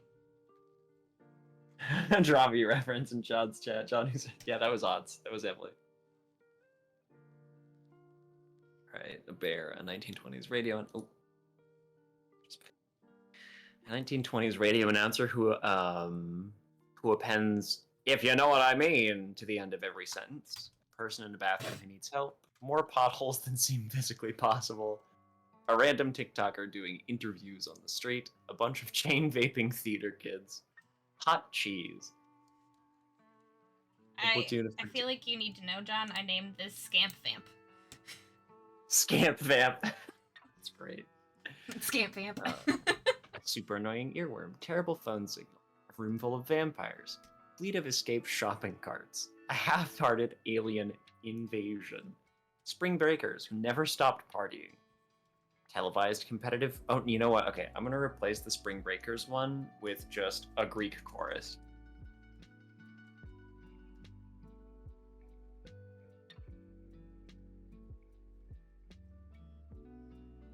a lost Redditor and a keyboard warrior are close. Possibly. When I was thinking of keyboard warrior, I was thinking specifically of like a Twitter keyboard warrior. Like a lost Redditor, just like somebody, just a very lost person with very niche interests, who spends most of their time online, and is kind of like awkward or something. And when I thought of the keyboard warrior, I thought of like your Twitter keyboard warrior, who will show up in your comments accusing you of being a mass murderer for like getting a drink at Starbucks or something like that. A thing that happened to someone that we knew this weekend. A real thing that happened to somebody we knew last weekend. Mm-hmm. Where they paid, like they threw some cash in a pool, like a common pool for somebody to go on a drink run. What I might actually do for the keyboard warrior is just put like a Twitter keyboard warrior. But somebody threw cash in a common pool, and somebody happened to be making a drink run, and that person just like ran next door to a Starbucks because it was the closest coffee shop within like a 3 or 4 block radius of the or it might have been that it was just the one in the hotel lobby. Yeah, wasn't it was the one in the hotel lobby. Yeah, there legitimately wasn't a coffee shop, I think, for a few blocks, and there was one in the hotel lobby that just served like shitty Starbucks coffee. And so the person just like ran down the hall, got everybody coffee, and came back, and then they posted a picture of themselves at their booth, and then a bunch of like teenagers showed up in their Twitter comments telling them that they were the worst human being known to man for drinking Starbucks coffee. I was like, listen, man, there are hills to die on, and somebody brought me coffee on a drink run at a convention from a company that has problematic ties is not a great hill, I'm going to be honest. Okay, I gotta do page numbers now. You have 4 stats, page You're not 3. spending every second of your life being miserable about activism, then you're as bad as the worst person ever. Yes, exactly. If you're not spending every second of your life being miserable about activism, then you're as bad as the worst person ever.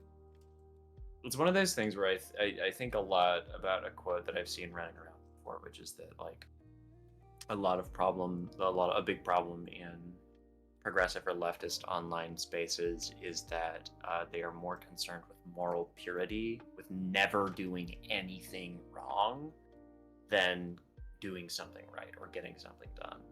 Yeah. And that's the kind of energy that stuff brings, where it's like you care more about the appearance, the aesthetic of righteousness than you do about actually like accomplishing it. Yep. Yeah, pretty much.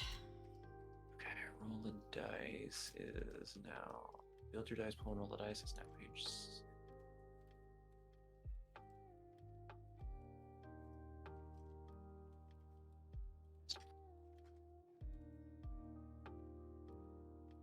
My favorite thing that people do in my neighborhood is to roll up to somebody's house where they want them to come outside, and instead of picking up their cell phone and calling them, just leaning on it.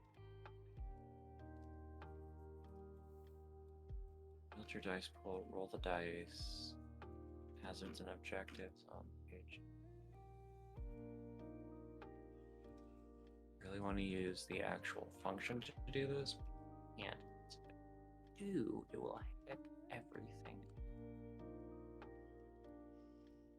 Game master.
If you buy a water from Starbucks to hydrate someone who passed out at a protest, you actually basically just shot a refugee in the head. That's the take that some people take, and it's fucking insane. Yeah, that is again legitimately a take that real people on the internet will have, and it is baffling to me every time. I'm like, you can't earnestly believe this. You can't. Can you? Jesus.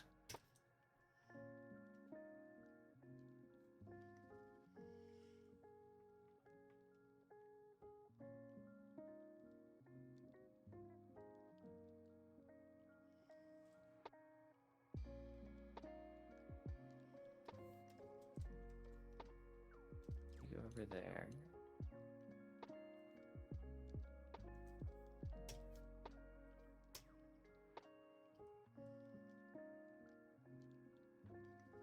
You come back. Ooh, not yet. Down, down, in an earlier round. Sugar, we are going down swinging. I will be your number one with the bullet. A loaded god complex. Cock it and pull it.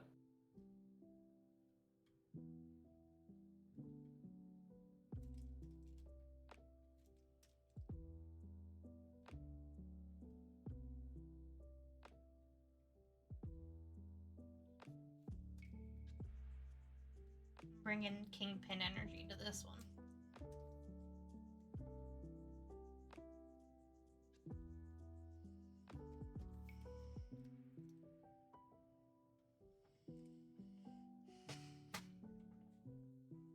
So an incredibly interesting take on Twitter the other day. I'm curious about your thoughts on it, which is that actual play are to home games as porn is to sex.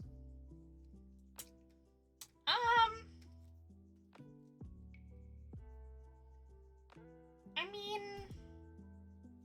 it's an interesting take.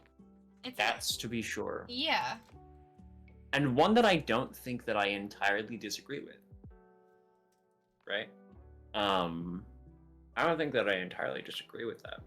I think that basing your expectations for the type of game that you're going to have, and like the punchiness and production value of it, and like the thematic content, you expecting that to match Dimension 20 or Critical Role, especially something like Dimension 20 that is not scripted, but is as close to being scripted, I think, is you're gonna get in like produced, edited actual play where like they sit down beforehand and Brennan talks to the players about beats that the story is like, basically like Brennan's like, okay, here's some beats or like some marks that I expect you to hit. And here's about the, it's basically like, it's like watching a movie and expecting your LARP to be like that, and it won't be. Yeah, in that aspect, I agree. I don't think it sets quite as unrealistic expectations for what an actual play is as porn does for sex. Yeah. I'll say that though, because I think a lot of people like porn has a greater impact on people's expectations of relationships and sex compared to actual plays and home games, but like at a high level, yeah, kind of.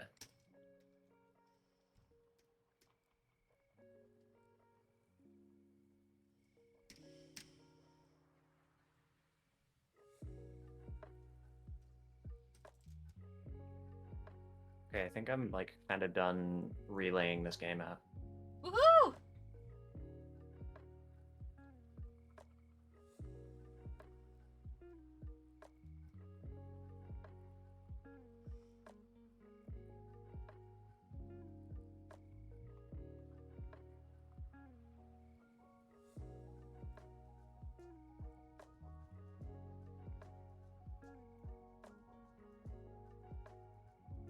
Layout.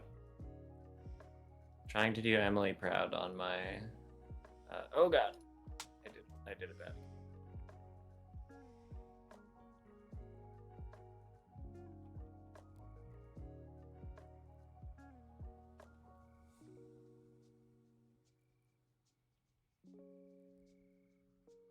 Okay, actually, we can fix this. We can fix this.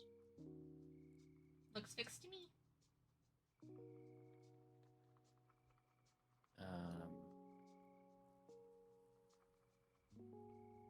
All of these just need to have a particular option that fixes their position on the page and does not move them with the text.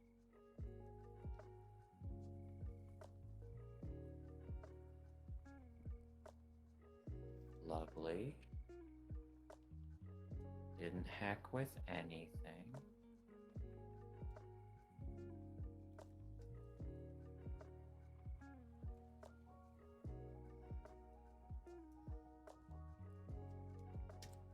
Perfect.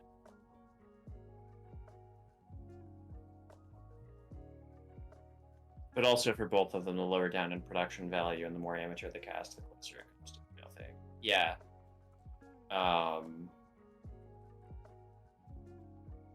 There's like a difference between like your kink being posting sex with you and your partner online to like Reddit or whatever porn site or whatever versus professionally produced stuff. It being, I think honestly, like the greatest example or like the comparison here being basically like the difference between a high production value actual play made by people who have film and acting degrees and entertainment industry degrees and some people who turned on a Twitch stream, some people who turned on a Twitch stream while they played Dungeons and Dragons. Yeah. And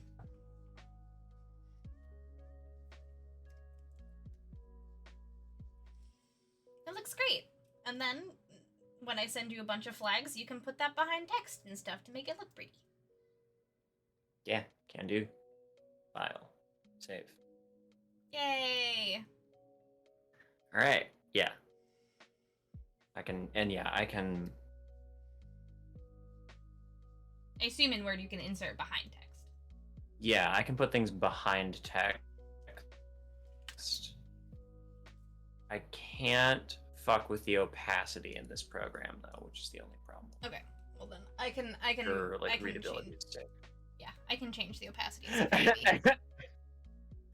I'm also not sure how well. If it doesn't work, that's fine. I don't think it works in the program that I am using. Doing it like I've tried that before. I tried to just like make an opacity text box and put it in here, and Word has no idea what to do with that because I'm not using a real layout program. Sure. Okay. Emily said behind panics. Okay, then never mind. We don't have to do that. I don't know what Word's capabilities are. Yeah, it's mostly that like I would need to like play with things a little bit, and we'd need to figure out a way to make certain pages contrast well enough. Yeah. Contrast well enough for it to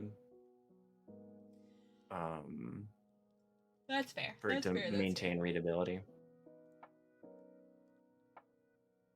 I like the idea. I don't know. We'll figure it out. But awesome. Yeah. Okay. I'm gonna go over to Axolotl with a gun. Heck yeah. I need to come to Discord, and I need to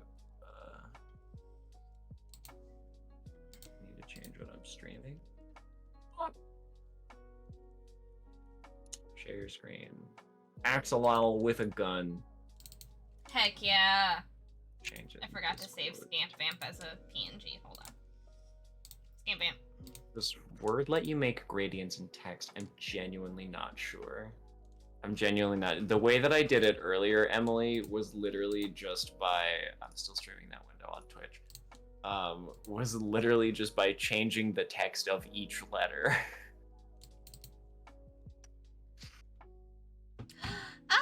Kelly! Gobbinator! You got it. I will have to change all my audio settings once again, but you got it. Hold on. Oh, hi. I'm a little gobbo at the bottom of the screen. Yeah. I light up. Yeah, you do. Okay, hold on, everybody. Mind your ears.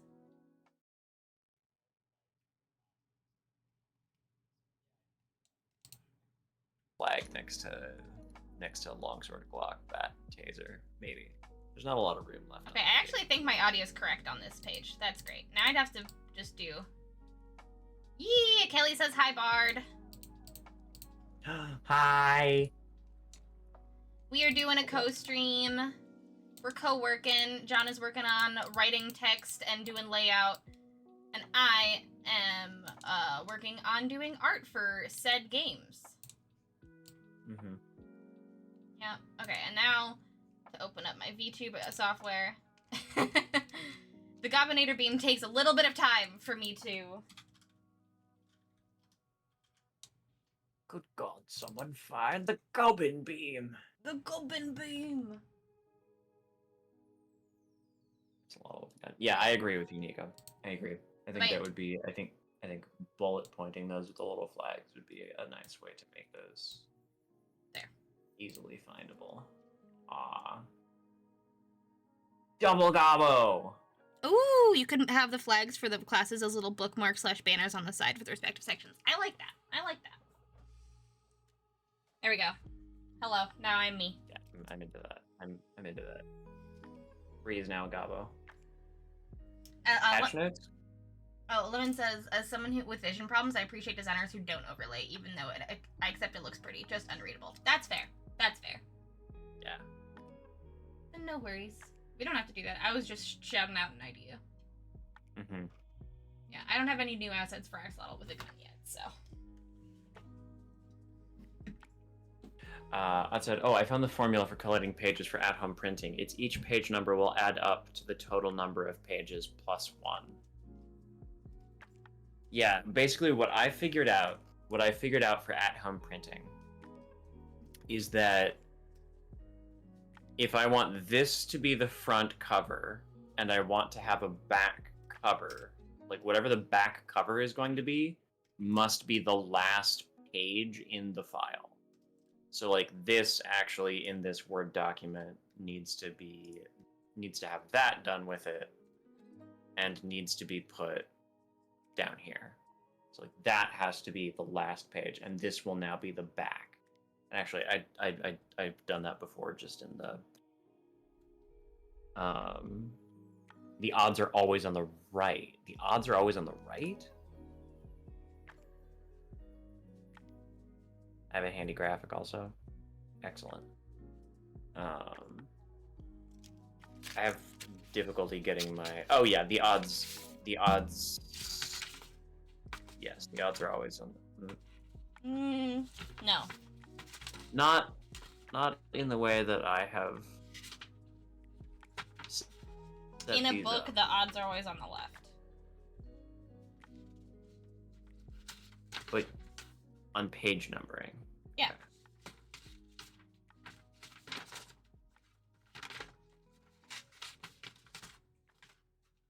In page numbering, yes. If you counted the cover as 1. Mm-hmm. Yeah, if the cover is page 1, then yes. Correct. If the cover is page 1, then yes.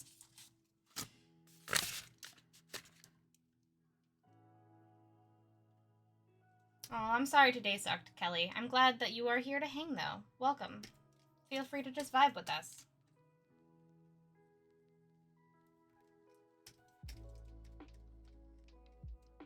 I'm churning out silly little guys. Oh my god, that's the pointiest kingpin I've ever seen. Thank you. Okay, but... Okay. We're gonna... Page 2 in the book is page 3 in the... Again, this is breaking my brain. So... This is the front cover. He also is the doesn't have the inside table cover. of contents listed as a page. Page 1 is axolotl with a gun, so that also fucks it up. But yeah, so if it's cover, that's 1. Inside cover is 2. Contents is 3. Okay. And that is on the right. And technically the cover was on the right as well. So cover is 1, contents is 3, 2 is 5, 4 is 7, 6 is 9, Numbers aren't real. and 8 is 11. And then the back cover is 12. Yeah. And this is what your printer does for you. Only sometimes. Only sometimes. If you select booklet printing, this is theoretically what your printer should do for you. Theoretically. Theoretically. It doesn't always. Did you have to rearrange a bunch of pages in... No, Or- I just had to do printing weird. Because it would do the 2 pages, correctly, but then it wouldn't do them in the correct orientation, so I would have to flip the paper Mm-hmm. in order to get the back pages correct. Gotcha. Booklet printing, you're supposed to not have to worry about anything, and you just, it then tells you to, like, flip the pages over in a certain way, and then it works. Yeah, no. It didn't do that. Yeah, Ellie says, short edge versus long edge binding. Yeah. Yeah. It's a So. pain.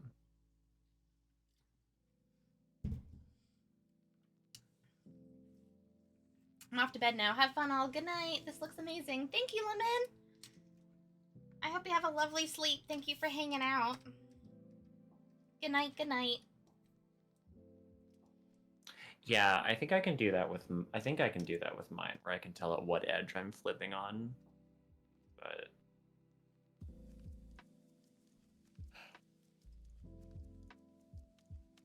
all right.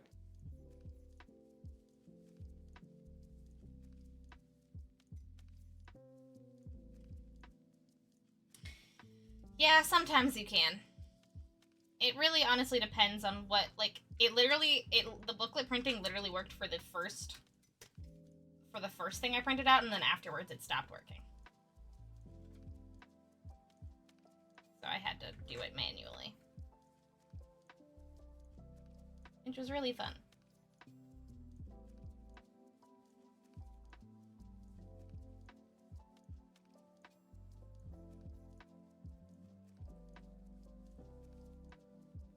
Printers just sometimes forget how they're supposed to work.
Alright, we've got the Kingpin Vamp and the Scamp Vamp. 2 vamps.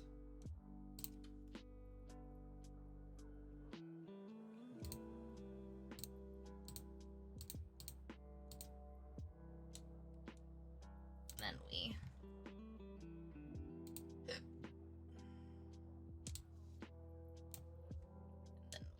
start the layout. I lovingly suggest one thing in this layout, John. Yes, fire away, odds. This is layout that I did in 45 minutes.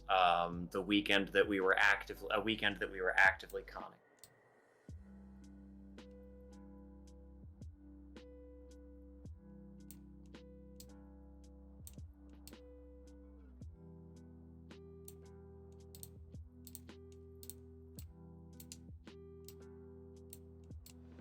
I'm gonna do that. I don't know if that was your suggestion, but it is something that needed to happen.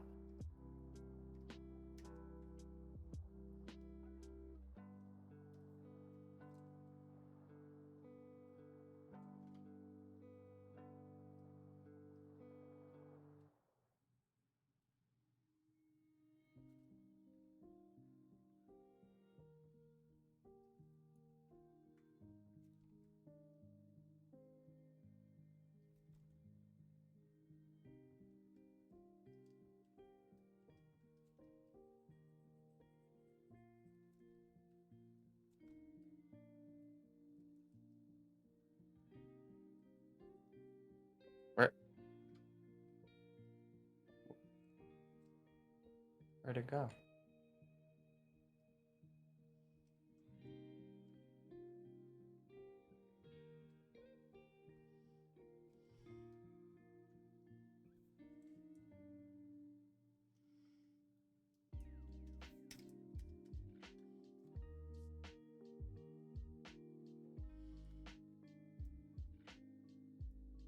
No, it's okay. I can. It's easy to fix.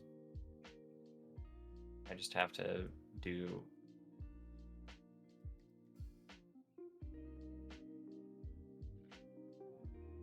Because I'm doing this in a program not intended for this. I have to do this in just a slightly funky way. I'm gonna come over here and think about that much.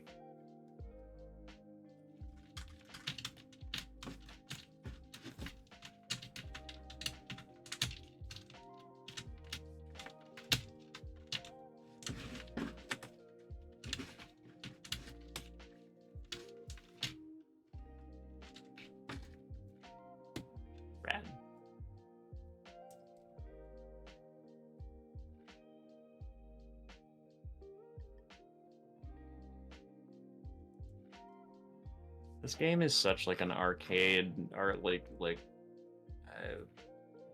arcade game fever dream, you know? Oh, Dandelion. I'm sorry. I'm busy. Such a little scamp. Yes, bud. Where are you? I don't know.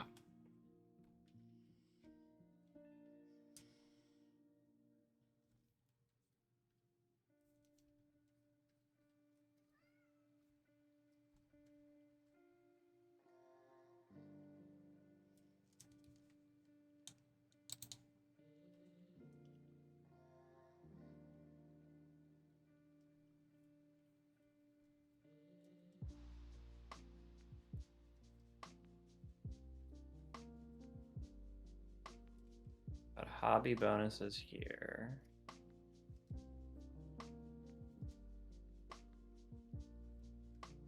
I hope in this sometime within the next 5 to 10 years we can get a design suite up.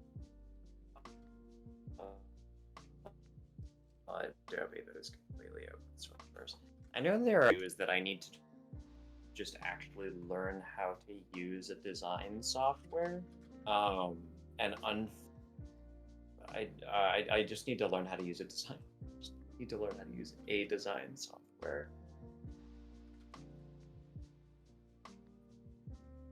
They are terrifying to me. Terrifying, more terrifying even than design softwares are more terrifying to me, I think, than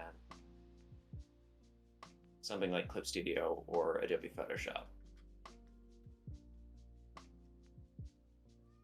Like vectorizing something, 100%. But like just regular design stuff.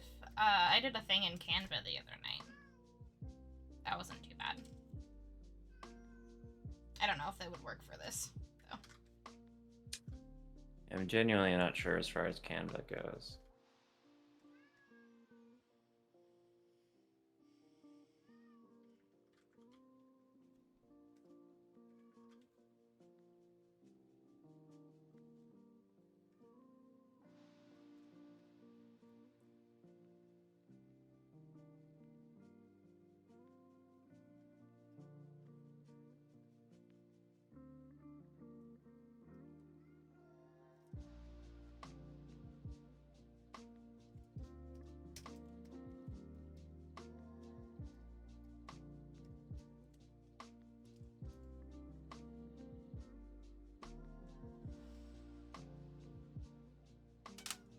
Ugh.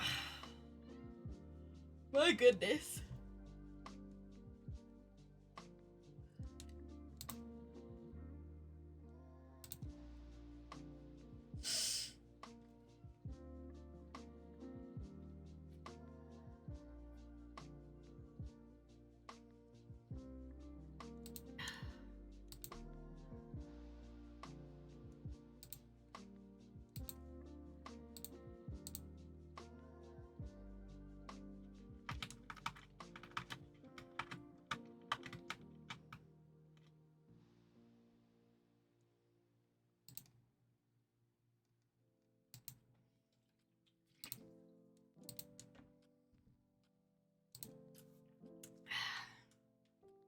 Alright. Let's draw this femme fatale. Oh my god. The femme fatale is so good. Thank you. Who is she?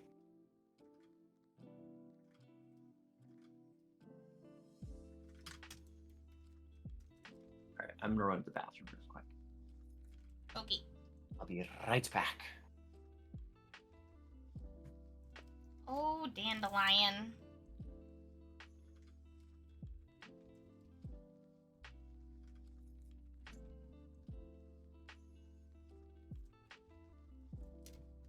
I don't know if you guys can hear Dandelion, but he is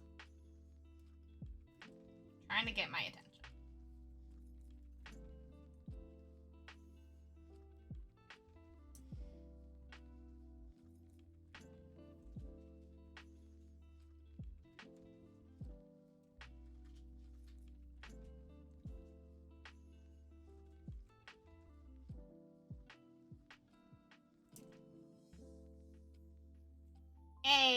Hey Nico, how's it going? We're just vibing, a lot of work and lurk vibes today.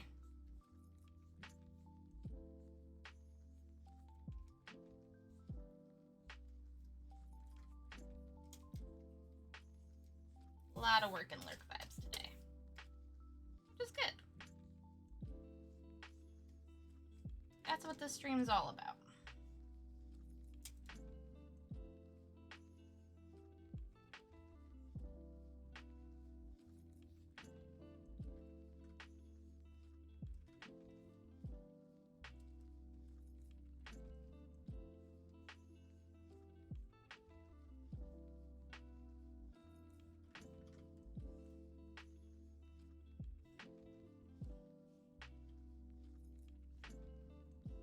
Oh, Downfall starts tonight? Oh my gosh. I am so behind.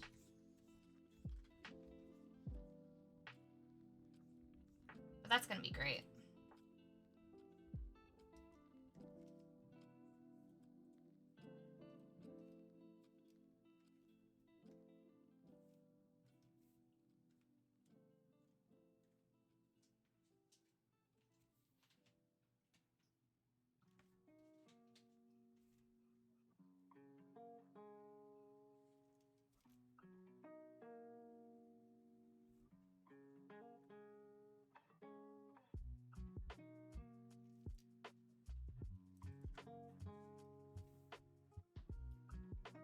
curious if they're gonna make it another couple 6-hour episodes. Hi, buddy. Hi.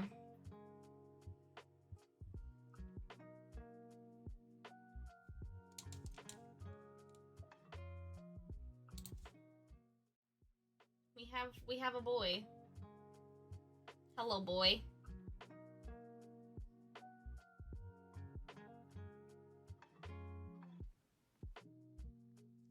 Yes, the neat part about it is standalone, yes. I just didn't realize it was already happening. Where are you trying to go? My desk is kind of full, but... Is Dandelion a desk cat now? Yes. Yeah. What? He's like, I want to hang out, but your desk is full.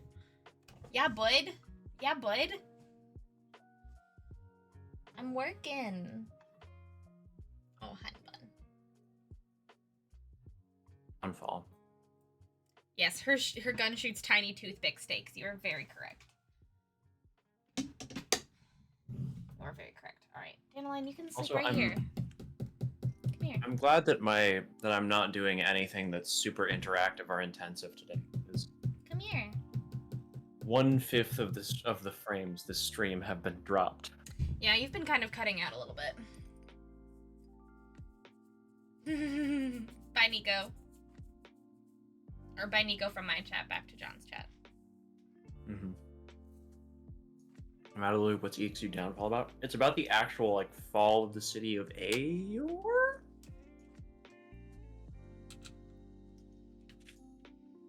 Because not all of the cities were struck down simultaneously when the calamity happened, right?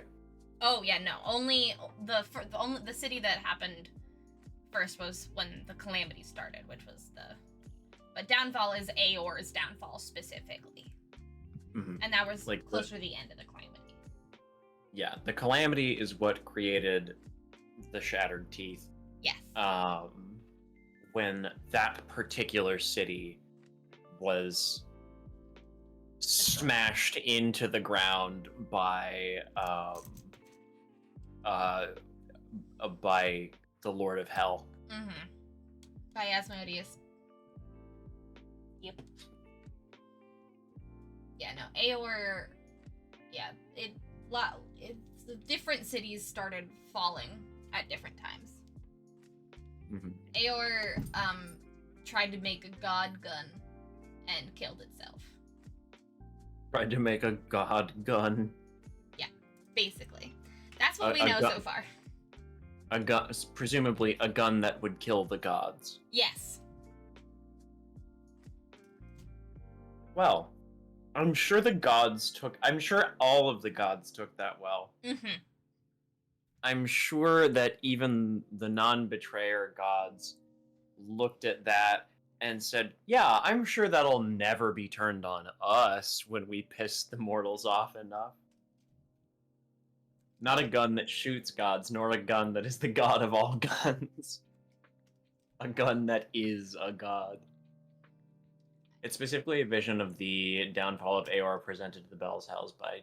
Oh, it's specifically a vision of the downfall of Aeor presented to the Bell's Hells by Ludinus Deleth. That is incredibly meta. Yes. In a way that only Critical Role can manage to be. Yeah.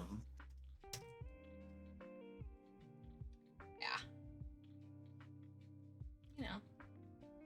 Yeah, at the at the end of the at the end of the live show that they confronted Ludinus, and Ludinus basically was like, "This is what I'm fighting for," and is showing everyone being like, "This is what happened to Aeor. I'm right. See, it's the gods' fault." And we'll find out, won't we? Mm-hmm. We'll find out, won't we? Listen, I remember C2. I remember the amount of body horror in C2 that was all related to Aeor. Well, that wasn't related to Aeor. I don't think they were right. I mean, that was related to Aeor, sort of. That was specifically one district of Aeor that did something stupid. Aeor did a lot of really fucked up shit. Aeor was like the city of mages that did the worst shit. Yeah.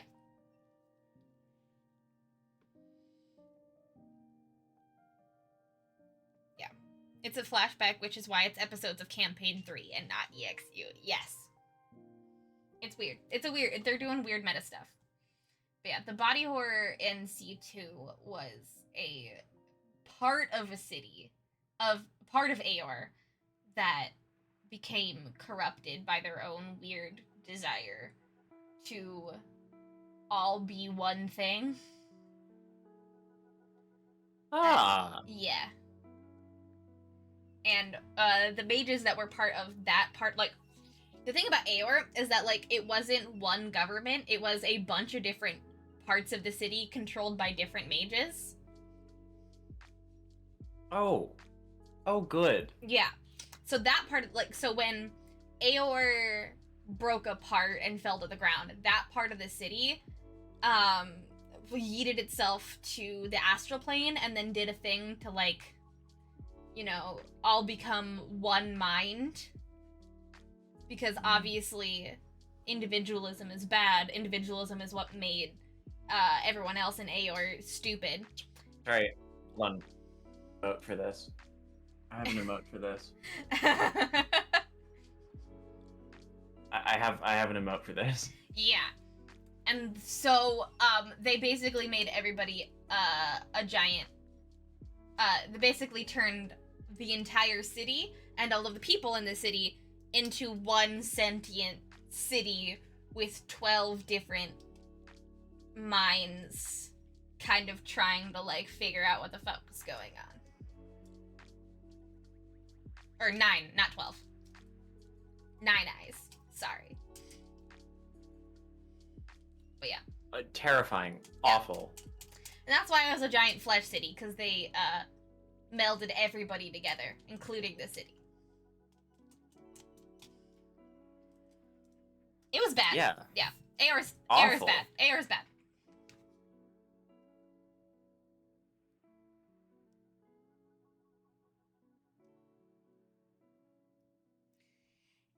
It was an accident. It was an accident in that they didn't intend for everybody to become a thing. The mages were like, we're all gonna become one thing, kinda. It was like, they had a plan, and it didn't go well.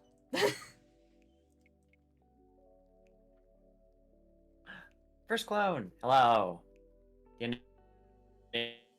Like, they're playing, like, the after effect of everything being a Campaign flesh, like, yeah. 2 was such a love letter to Final Fantasy and JRPGs. Yeah, but, like, Campaign 2 was, like, the mages of that city were trying to, like, make a hive mind, but they weren't trying to make a flesh city. But by trying to make a hive mind, they made a flesh city. And everybody else's individualism, except for the mages that kind of were individual, but not really, kind of stayed intact. And we're trying to reconstitute them, like, we're trying to reconstitute themselves through their cultists, i.e. what, Lucian was, like, they were, like, with the 9 eyes, and the more, like, you had, that, like, the more the, like, the 9 mages, like, could, like, see you were more, like, affected by them, and they were, like, trying to take over your body. Oh no. And that's what happened to Lucian. Yeah. Oh no. Yeah. I also looked at Nika's thing, which was that the gods put a hold on their war with each other in the middle of the calamity to go deal with Aor, and that's really, truly something. Yeah, because Aor was making a god-killing weapon, and they were like, no! You put that down. Put that down!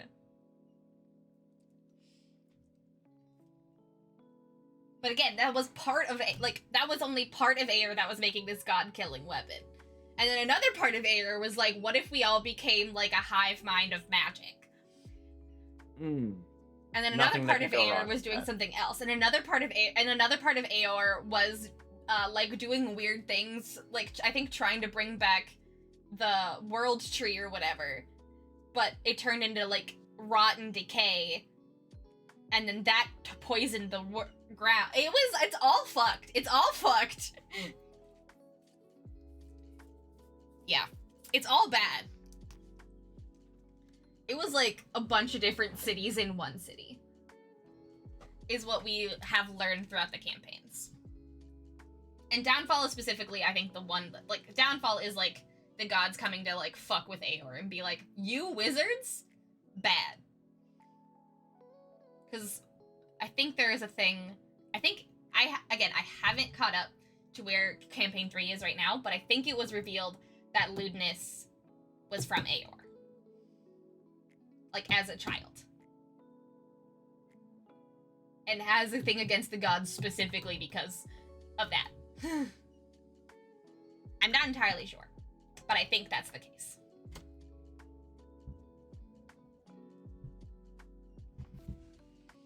But also, hello, First Clone. Welcome on in.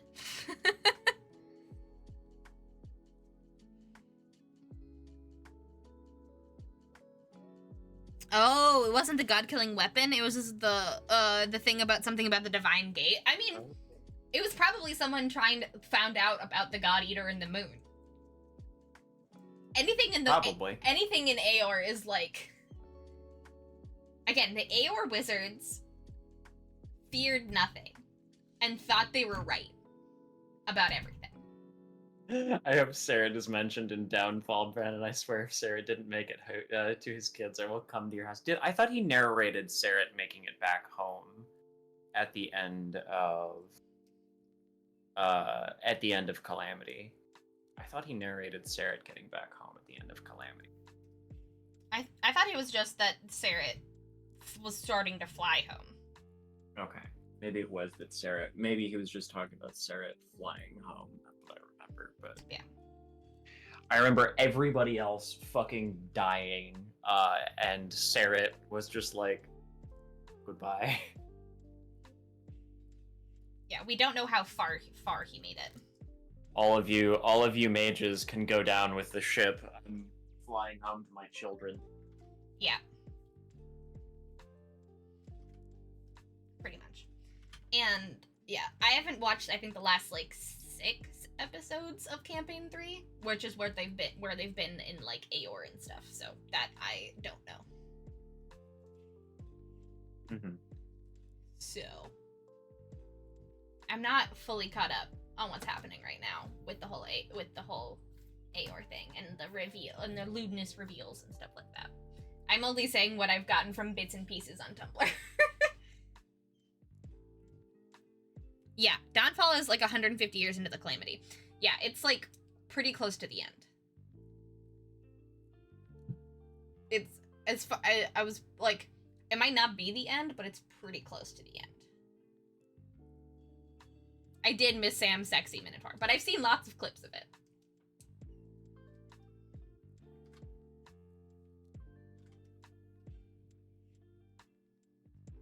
I have seen lots of clips of it. I'm probably going to start catching up pretty soon. I have just been really busy, and for some reason that hasn't been on my hyper-focus list. But I honestly kind of stopped because I was sad about the EXU folks, and I was like, I don't have the emotional capacity to finish this episode. And then since I didn't finish that episode, I just stopped. I couldn't keep watching because I didn't know what happened, so I have to finish that episode, and then I have to get caught up.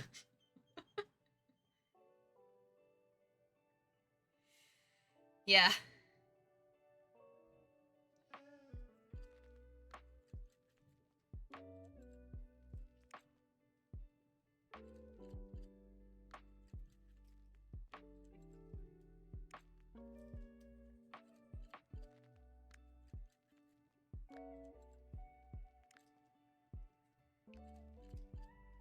I'm gonna write out hand cannon that makes people explode literally every single time I have to write it in the in-game text.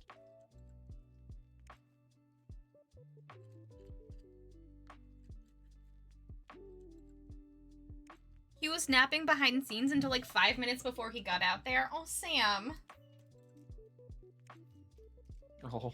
Bless him. He's incredible.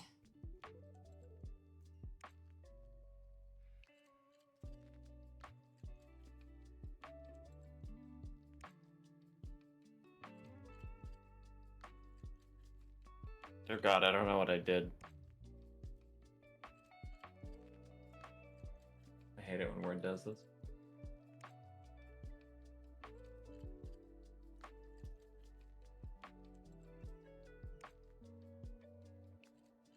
Word decided to hate you. You really did.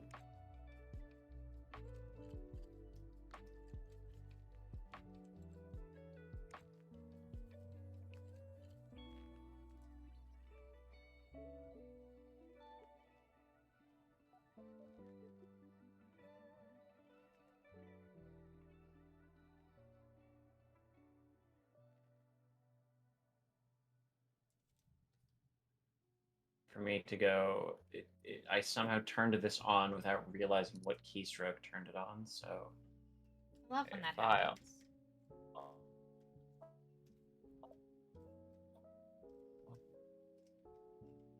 No, you?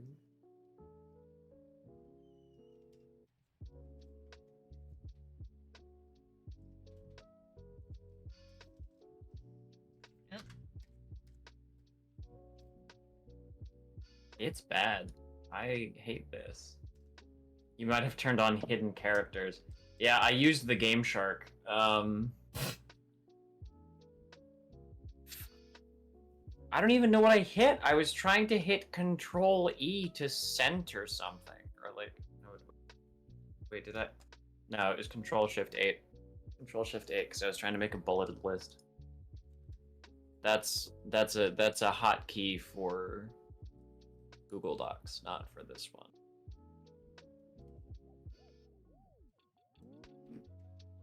Also, I was like, you know what? I'll write in some advancements.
Look at her. She's just a little guy.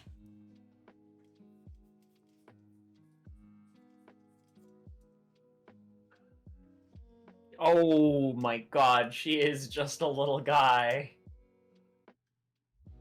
She is just a little guy. Gob Fatal.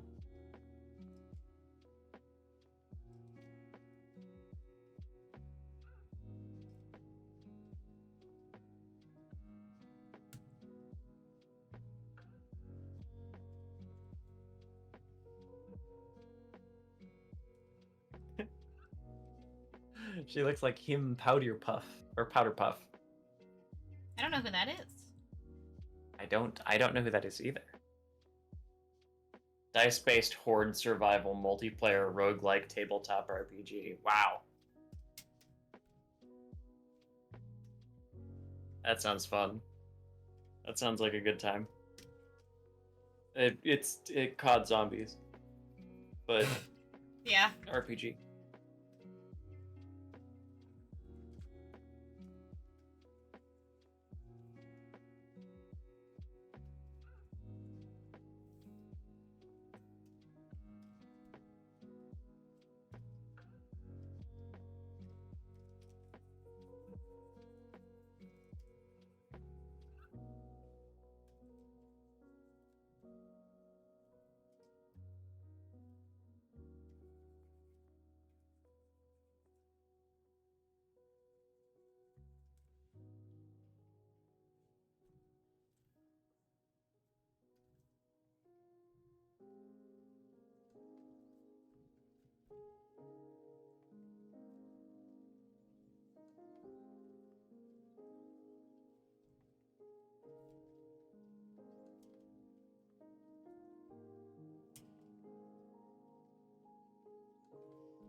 Him, the Powder Puff, can't spell, sorry. Oh.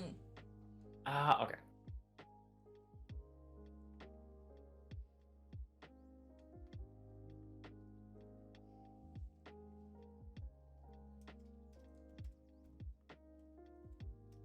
The mechanics all revolve around dice pools and number manipulation. Hell yeah.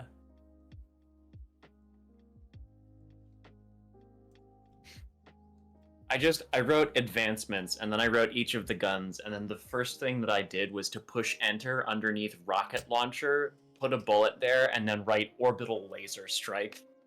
Good. Like, listen, if you wanted a bespoke RPG, don't play this game. If you want to be an axolotl that calls in an orbital missile strike, this is the game for you. If you want to be an axolotl that calls in the Hammer of Dawn from Gears of War, I've got you.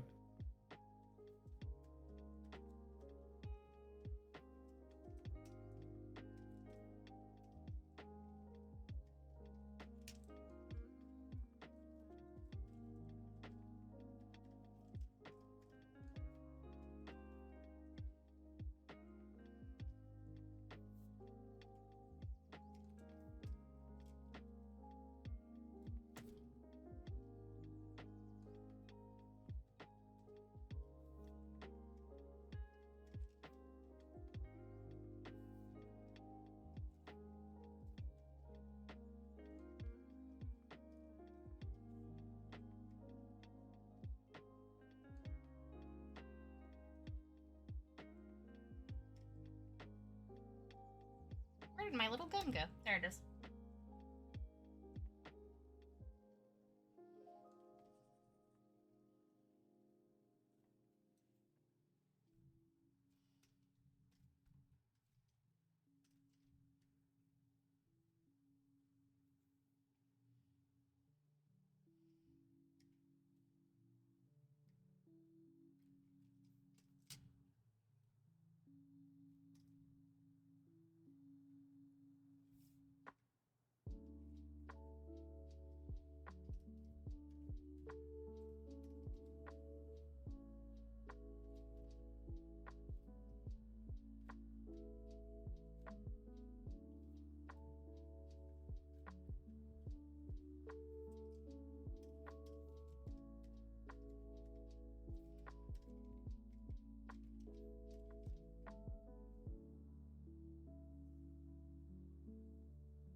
Alright, there we go. We got the Femme Fatale Blood Goblin. File. Save. Love it. Love it.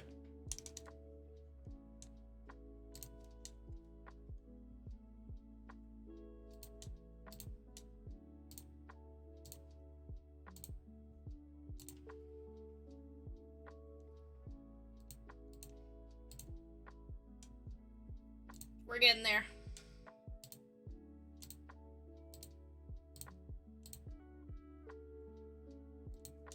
I need to make 2 more vamps.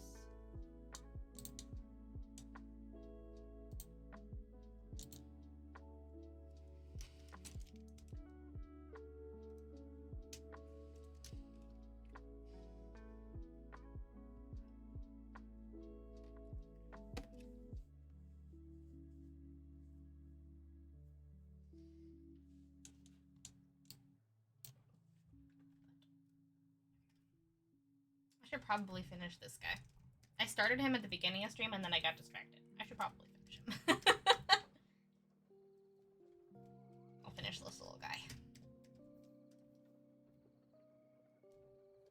And then after I finish this, it might be time to call it because we're almost at 3 hours.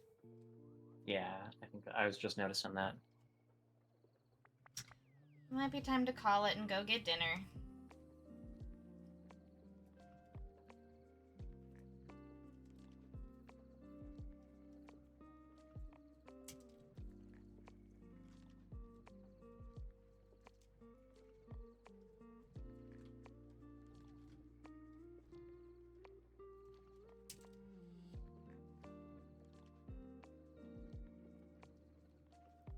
Advancement. You can breathe air. Oh, that's a good advancement. Advancement. You can breathe air. All of the axolotls are just walking around with funky little like headphone looking things on their gills. Aww. I love that. When they have to come out of the lake, they just put on something that looks like big old headphones, and it's just circulating water through their gills. Oxygenated water. I will say, to technically be technical, they need to be in full body suits because they would dry out. They get cool little headphones. That's true. That's true. But I like the vibe, but if we want to be accurate, they need to be in water suits. Actually. Actually. If they get out of the water, the whole body will shrivel up and die. It's not just their gills. Yeah, I do have those moments, Nico. I do have those moments sometimes.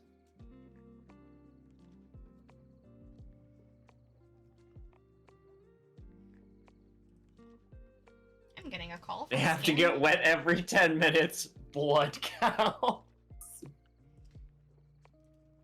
I mean... Oh god, that's so metal. Oh, Rahara Starbane, thank you so much for the chonkla. Also, welcome on in. It's great to see you. Hello. We will be chonkling very, very soon. I'm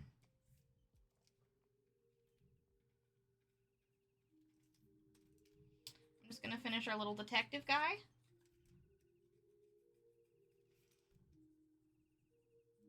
Just gonna finish our little detective. I just noticed what Danny said, which is that you missed Sand Sexy Minotaur, and this was the bit that got me. It was, and Imogen, relation status, it's complicated. Temult made Marisha get up and do a lap around the day. Yes. Yeah, when Sam's Minotaur asked if Imogen was single, she said, I don't know. I don't know.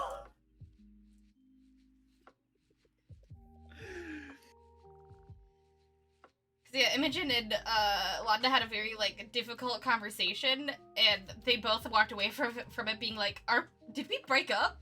What's happening?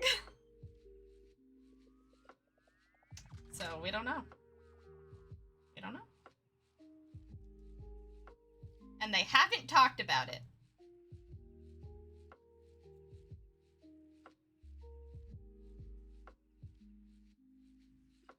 Adventurers don't have time to talk about their feelings.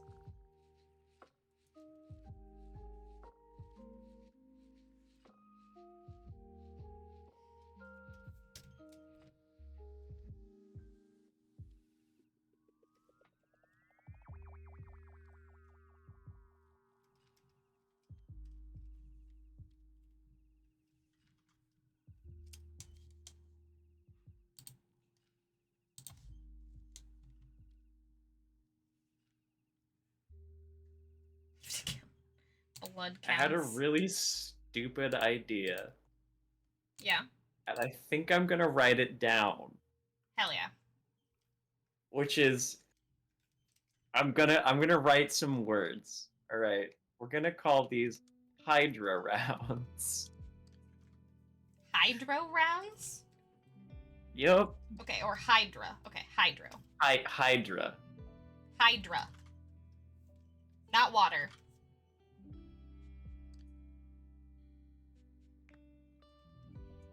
Okay.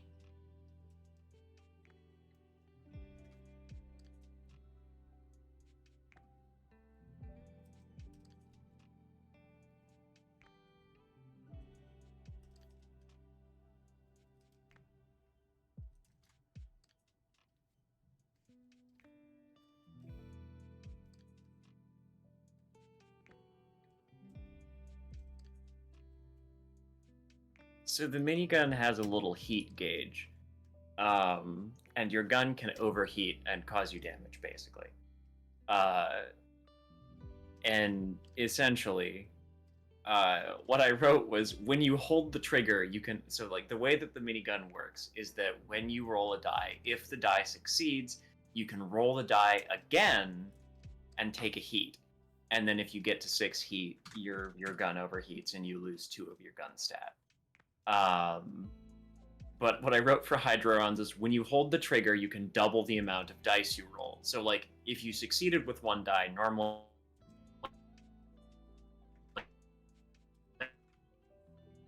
what would happen is you would just roll another die and mark a heat. But instead, what I wrote was this advancement essentially allows you to then, instead of just re-rolling that die, re-roll it and add another die. More bullets, really, is just what I'm saying here. An insane number of bullets. Love it. Also, yes, Rahara, you are super welcome to share the art piece that you're going to be getting soon. I'd love to see it.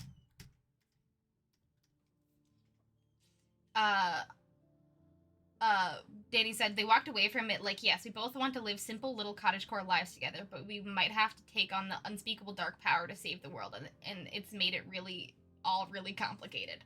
Yeah. Like, we both know what we want, but we can't have it.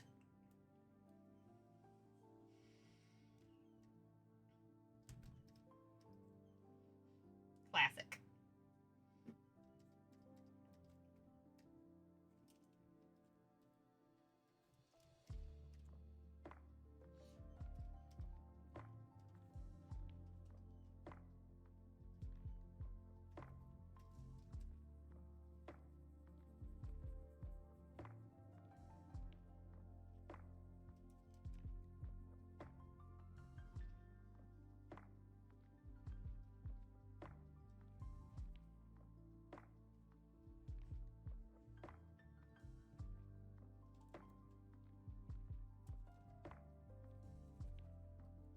Nerd advancement should be a flamethrower.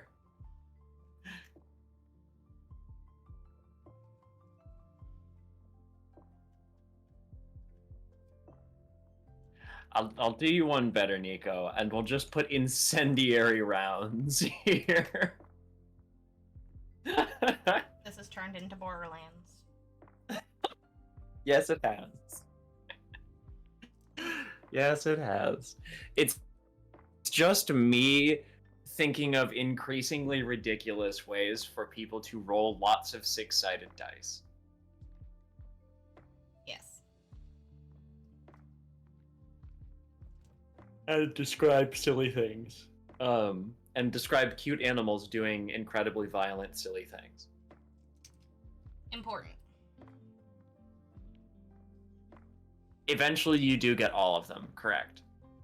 I could make it so that you only get them in the first and second, or like the second and third, but I saw the Instagram about this, Rahara. I saw the Instagram about this. That's pretty. It's like, it's the masks that are like good for glasses, right? You can put them over your glasses. Ooh. Oh, that's cool. It looks so cool. Oh, that's so cool. The little dragon mask. I love it. Yeah, I saw the Instagram reel for it, and I was like, oh my god, that's sick as hell.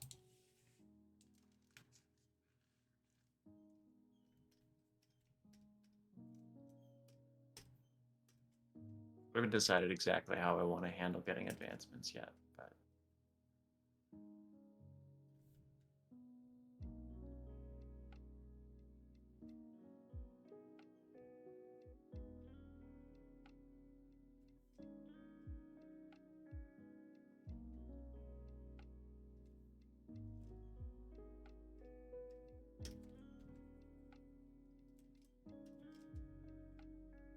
Hmm.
Oh, sorry. I keep forgetting that if I tap away in Discord, it taps away from your screen. Yeah, I've done that a couple times.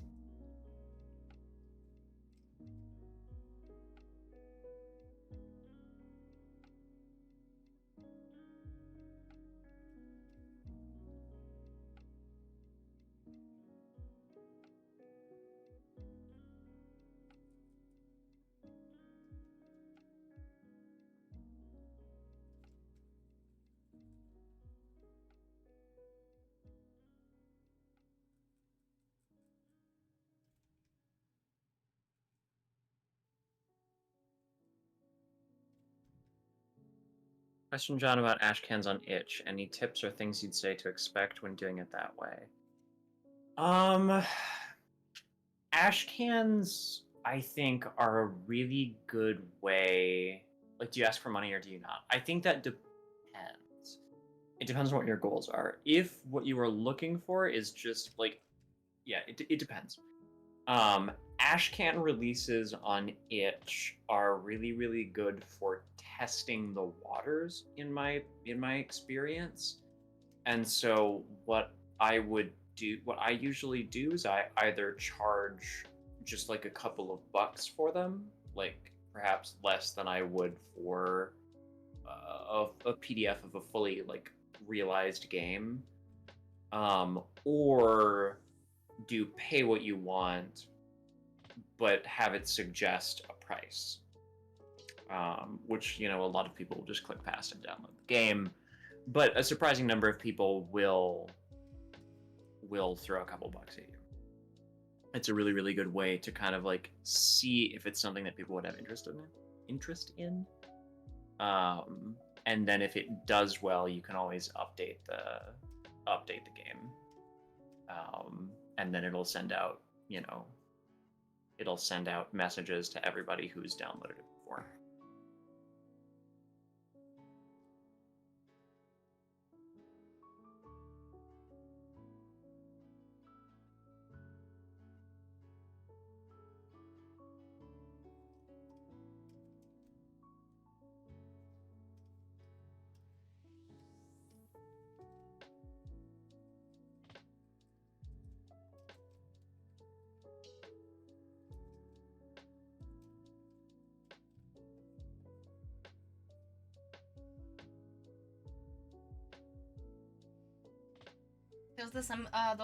Those are some of the colors for my first sauna. Oh, hell yeah!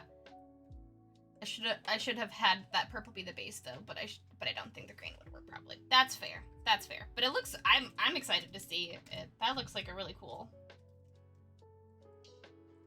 idea for your fursona.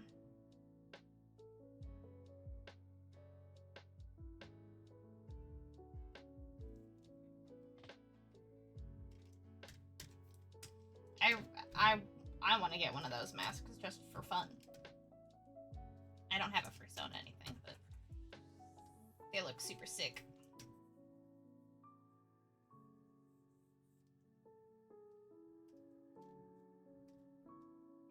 Pay what you want with suggested price is a really good way to get your games into players' hands, which is what you need to make subsequent games an eventual bigger. Yeah.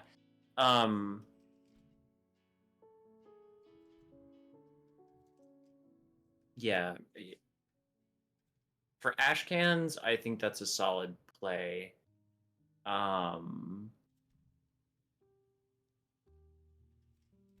Because like basically then if it's very well received, like if it gets a lot of downloads, and you get some like tips and stuff off of it, then that can be an indicator that it's something that you can throw a little bit more time or effort into.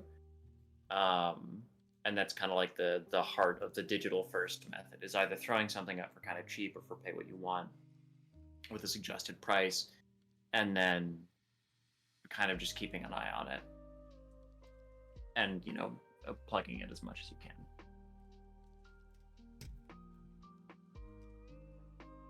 I'm gonna throw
Same principle. The most important thing you need in order to sell something to people that are willing to buy from you. Yeah, I mean it's similar to the sort of notion that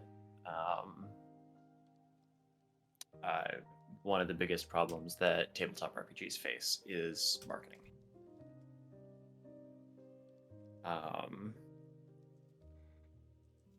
Because there's not a lot of platforms that do what like Steam or Itch is the closest thing you'll get for like indie tabletop RPGs, but that's digital only, right? And tabletop RPGs. Whereas like Steam or Itch or other like big things like that, or like the Nintendo Game Store for things that go onto Switch, have the capacity to like recommend things and like guide people to stuff. Whereas like if you're an indie RPG bookmaker, the onus is pretty much solely on you to drive traffic to your books. So, which means either you become an influencer and try to translate that to people buying stuff, or you do like shows and stuff and try and build relationships with brick and mortar stores to hold your stuff. All right, there we go. All right, we have a little goblin. Yep. Oh, we do have a little goblin. There he is with those little magnifying glass. There he is.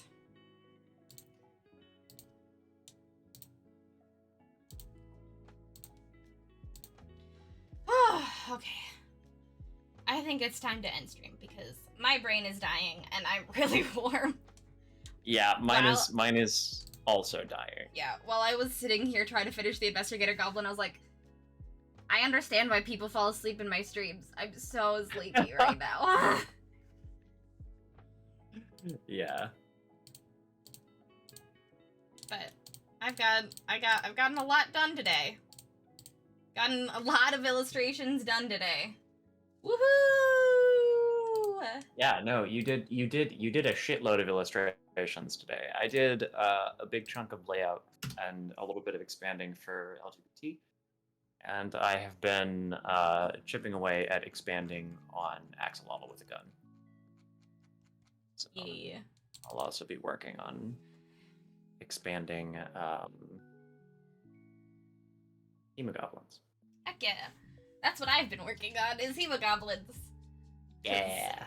You know, making a lot of goblins. LGBT is pretty easy because it's just like weapons and pride flags. Mm-hmm. Weapons, pride flags. I could probably do some like silly little illustrations. I'll probably, I think for LGBT, I'll make pride flag banners, and then. Yeah. Oh yeah, for like section headers. Yeah. Maybe not specifically that, but yeah. We'll find out. I'll make banners and things for margins and stuff, and then I'll also make little sketches of like silly events or like silly hazards. And then I'll be done with that. And then LGBT will be done, and I just need to do the cover, which I have all the assets to do right now. So I'll probably get that done at some point, probably tomorrow. Hi Grizzy. Hey. And then yeah, just drawn all of these little guys and then some items for Hemogoblins. Hell yeah. All right, I have to think of one last thing for the gun sword. Heck yeah. But yeah, and then Axolotl with a gun. We'll figure that out. There's a lot going on. There's a lot to do, but we are getting there. Yeah. Oh, spot art. Oh, spot art.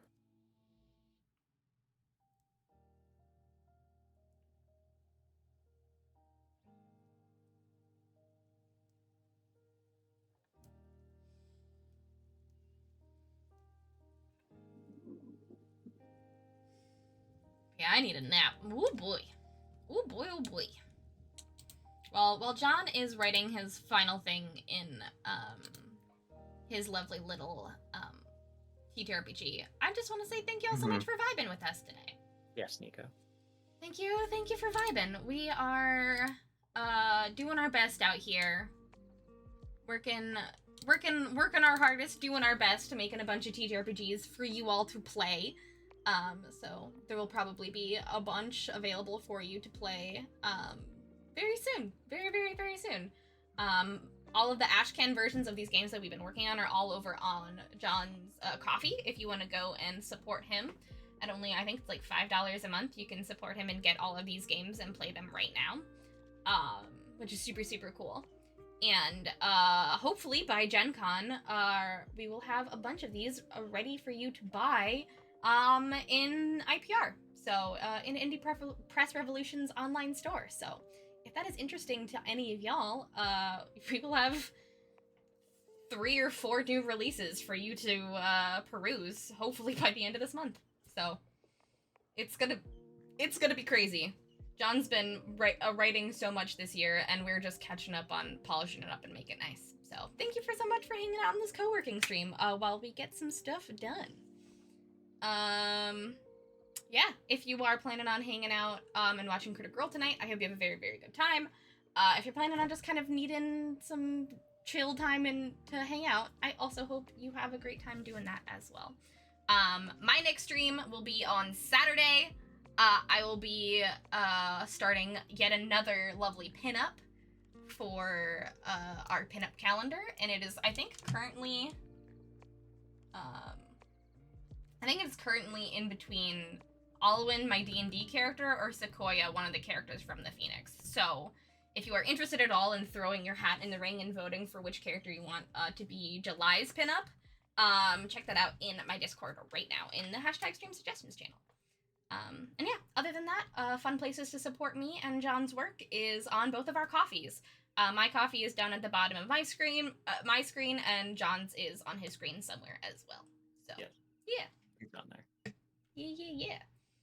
Also, Milby, I appreciate it. Did I get something done? Yep. Was it the work I needed to do?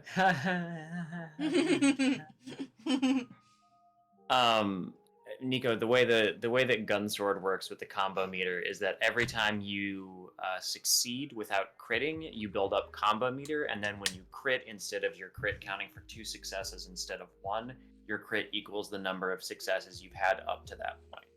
So, like, basically, your crit empties your combo meter, and then your crit becomes like a huge pile of successes, ideally. So.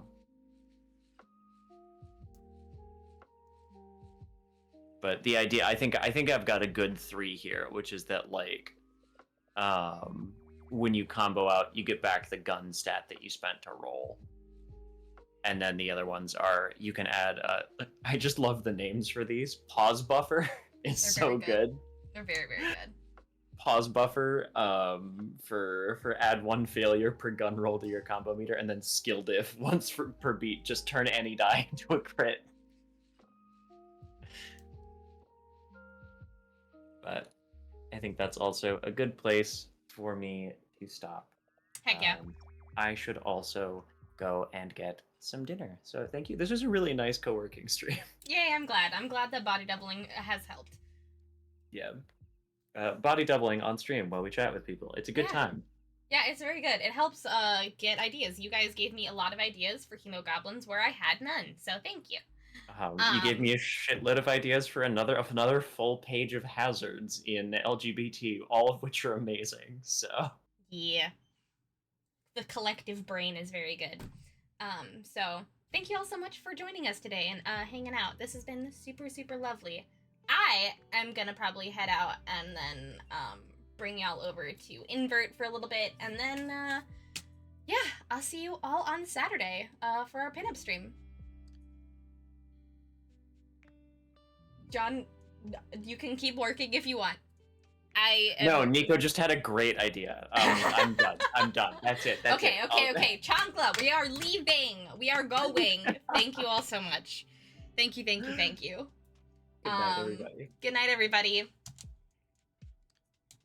Bye-bye.